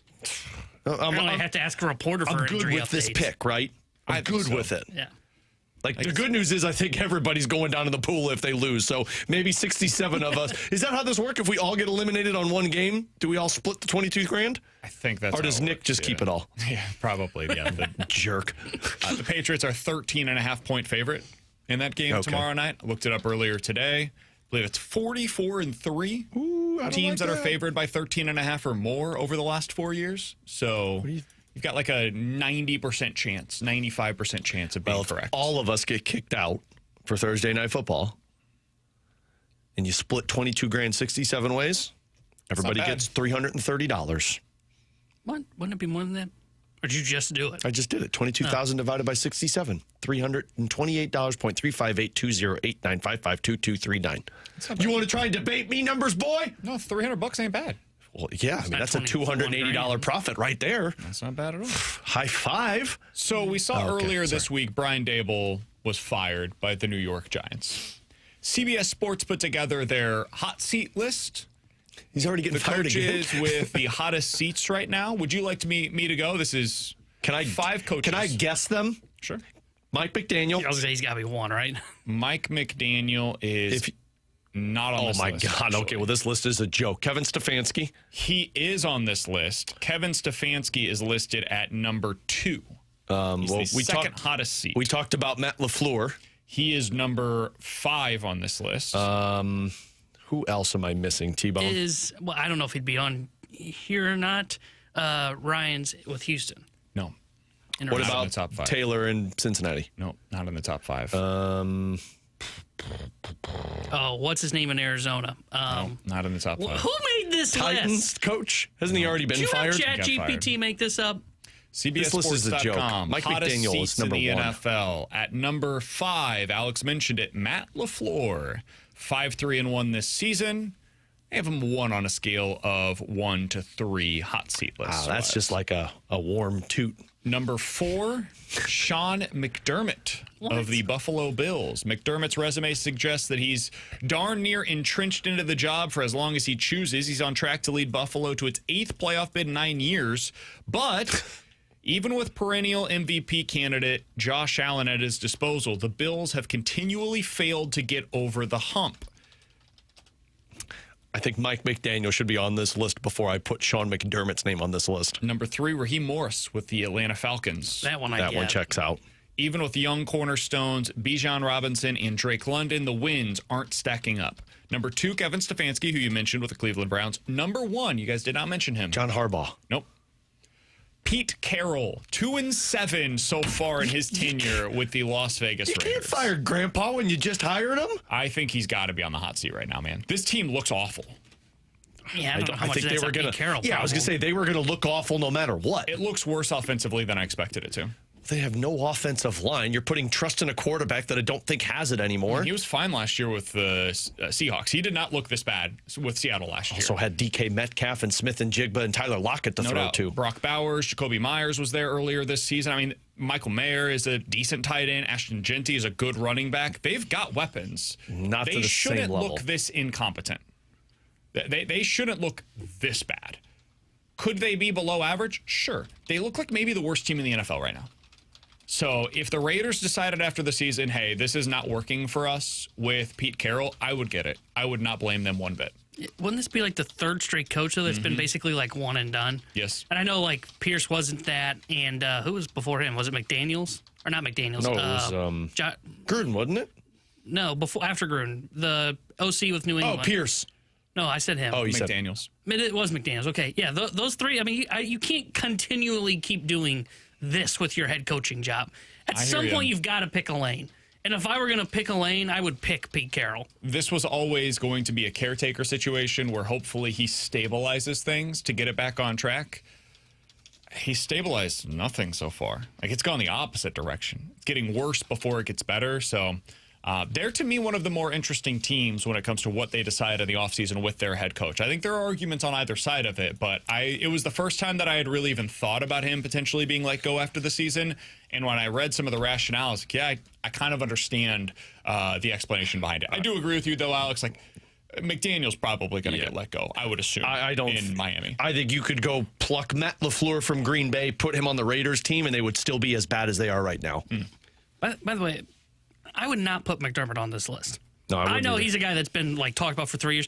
I think he's a hell of a. You want to put someone on the hot seat in Buffalo? Let's do the guy that's building the roster. Let's put the GM on the hot seat. That's a great point because it's the same with Matt LaFleur. I'm not going to blame Matt LaFleur because you have zero explosive weapons for your quarterback. Like, you haven't gotten anybody since you got rid of Stephon Diggs. And you're going to sit here and expect Josh Allen to continue to do this and your defense, which has been exposed to win you football games. How about you do your job and go out there and get talent for the best player in the freaking game? Yeah. I felt like Donnie. What? No, get the hell out of here. Your guy's trash. Patrick Mahomes is the best quarterback in the NFL, and we've seen that this year. Alongside Alex doing and the Super Bowl last season. Matthew Stafford. Hey, each week the Fast Lane and the Riz Show battle it out in the Pick'em Challenge, but sometimes they just come together, watch some football, and hang out together. You can join Marshy and Moon from the Riz Show this Thursday from 6:30 to 8:30. That's at Hot Shots in Arnold. Come watch the Thursday night football game, get signed up for some promos and giveaways, and enjoy a cold Bud Light. That's Thursday, 6:30 to 8:30 with Marshy, Moon, and Bud Light at Hot Shots in Arnold. The Rewind is next here on 101 ESPN.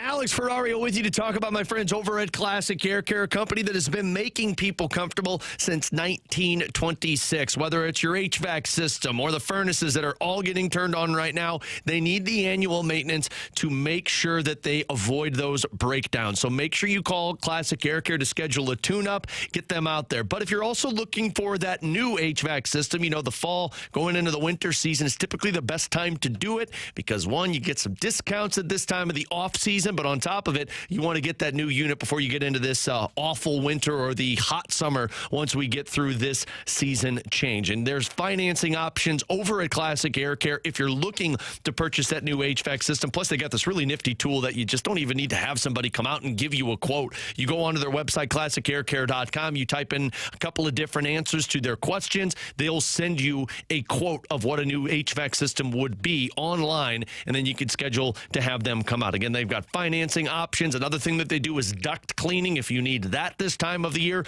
call them today. They'll respond to you within 24 hours. They're open 7 days a week with after-hour techs. Do me a favor and tell them Alex Ferrario sent you. It's Classic Air Care and classicaircare.com.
Alongside Alex and T-Bone, I'm BK. Hey, coming up at 4:30, Jim Montgomery is going to be on the fast lane.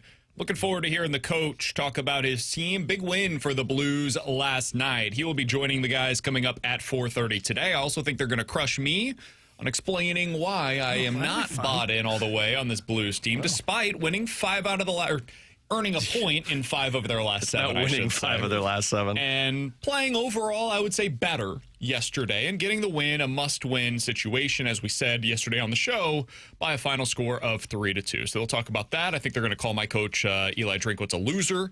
So, yeah, lots of fun coming up today. Are they wrong on that one? Lane. I have a different read on him saying we got to get out of this, oh, man, it's playoffs or bust mentality. If the season only counts 12 football teams and we've got 127 D1 football teams, the math's not going to math very well. There's a whole heck of a lot to be proud of. We're going to bust through. Didn't happen so far, but you know what? It doesn't discourage me at all. To go from good to great, that's the hardest challenge. To make that next 6-inch jump, that's going to be the toughest challenge there is. We've got to find those margins. Oh, that's great quotes for Penn State when he takes over. Yeah. So Fastlane will give you their thoughts on that coming up later on today. We have given you a lot of thoughts today here on BK and Ferrario, and if you missed any of them, check them out on the podcast page, 101ESPN.com, and the free 101 ESPN app is where you go to find it. The podcast is always sponsored by Shaver Door Company. Alex, over on YouTube, I do believe there is a new edition of the Last Minute Blues podcast. You're darn tootin'. What can people find on today's edition with you, JR, and Donnie Fandango? Well, first of all, you'll go over to the YouTube channel and see Donnie losing his mind in the screenshot, and that tells you about the podcast. We talked about Kyrou and how the hell we ended back up talking about a no-trade clause, the decision to send Logan Mailloux down, and if we believe that the Blues can pull themselves back into this conversation in the Western Conference. What did you land on? Yes, we did. We all believe that there's a chance, but we're still not sold. Which, if they're going to shoot you down on the fast lane, then they should lump me into it as well, because I think there's some areas to question, but we talked about it on the podcast. There are areas that they have improved on from where they were early on in the season. The biggest one is goaltending. You get your goaltending right, everything else falls into place. But it's hard to get excited about them figuring it out because of that Capitals game. I said this earlier. If that Capitals loss was 3-2 and they were in it to the end and they just got out goaltendered, then you'd say, you know what? They figured it out, because that's a straight stretch of games where you said, hey, they've been good this entire time. But that Capitals one is why there's this fear factor, because the Blues still do have that Jekyll and Hyde mentality. And Jim Montgomery even said it. We still have things we need to learn moving forward. Yeah, it's that, and it's just I still have not seen Jordan Kyrou, Robert Thomas, Pavel Buchnevich produce at 5-on-5. Yeah. And like they're fixing some of these areas of their game. They're better defensively right now. They're much better in net than they were early in the season, and that's all really important. And the fourth line yesterday looked better. You're piecing these things together. The next step that I want to see, Holloway appears to be getting better. Can you get more from Thomas, Kyrou, and Buchnevich, especially at 5-on-5? So far this year, I haven't seen it. That's the thing for me that's holding me back. The fast lane, we'll discuss that coming up later on today. College basketball side of things, T-Bone, your Illini looked amazing last night. They're I got also nothing cheating. negative to say. They looked awesome, and I think this team's going to be really, really good. What was your single biggest takeaway from the Illini's win yesterday? A big game for them against Texas Tech, a resume builder in non-con. They were able to get one of their biggest pieces that they added, the transfer from Cal, Stojakovic. How do you say it? Close enough. Dang it. Stojakovic. Nail it. He hadn't been practicing. He's now back with them, pretty much full health now, as you saw last night. He goes for 22. Once he gets added into that starting 5, and you can kind of push down the young freshman more off of the bench role, which is who I think they would replace, they're going to be more dangerous as the season goes on. And as you mentioned, they weren't even completely healthy last night. They were missing Tomislav, the other Avicic brother. So once he comes back and they start to get back to full health, they're going to be a tough team to beat. Mizzou in action tonight, looking to go 4-0, 7.5-point home favorite against the Minnesota Gophers. I'm a little nervous about this game. Not expected to have Trent Pierce, and it's a real test. Minnesota has a very good basketball coach, Niko Medved, previously with Colorado State. Their best player is a 6'9" wing, And Mizzou's best wing is not expected to play tonight. Oh, neither is their second best wing. So well, their third best better be ready to go. It's going to be interesting to see how Missouri plans to attack this one. We'll break that thing down for you tomorrow at 11 a.m. By the way, support the Countdown to Thanksgiving campaign for Operation Food Search. It's hosted by Lee's Famous Chicken, Hot Shots, and by Coca-Cola. Drop off a non-perishable food donation at any area Lee's or Hot Shots now through next Friday, November the 21st. Every donation will earn you a free Coca-Cola beverage, and all food collected goes towards Operation Food Search. That'll help families in need right here in the local area. Each donation also gets you entered to win prizes that include gift cards to Lee's, Hot Shots, and hockey tickets. Get all of the details at 101ESPN.com. It's 1:57. Your time check brought to you by Clarkson Jewelers, an officially licensed Rolex jeweler. For Alex Ferrario and Tanner Hendrickson, I'm Brandon Kiley. A reminder, Jim Montgomery at 4:30. The Fast Lane's coming up next here on 101 ESPN. Yeah, look me in the eyes and yell at me and tell me I'm wrong again. Well, that seemed a little weird. Why'd you have to put the look me in the eyes part? Couldn't you just said to yell at me? I agree with you, Alex. Damn. I think that was a little unnecessary. Pull my hair while you're at it. And tell me you love me. Yeah, kick me.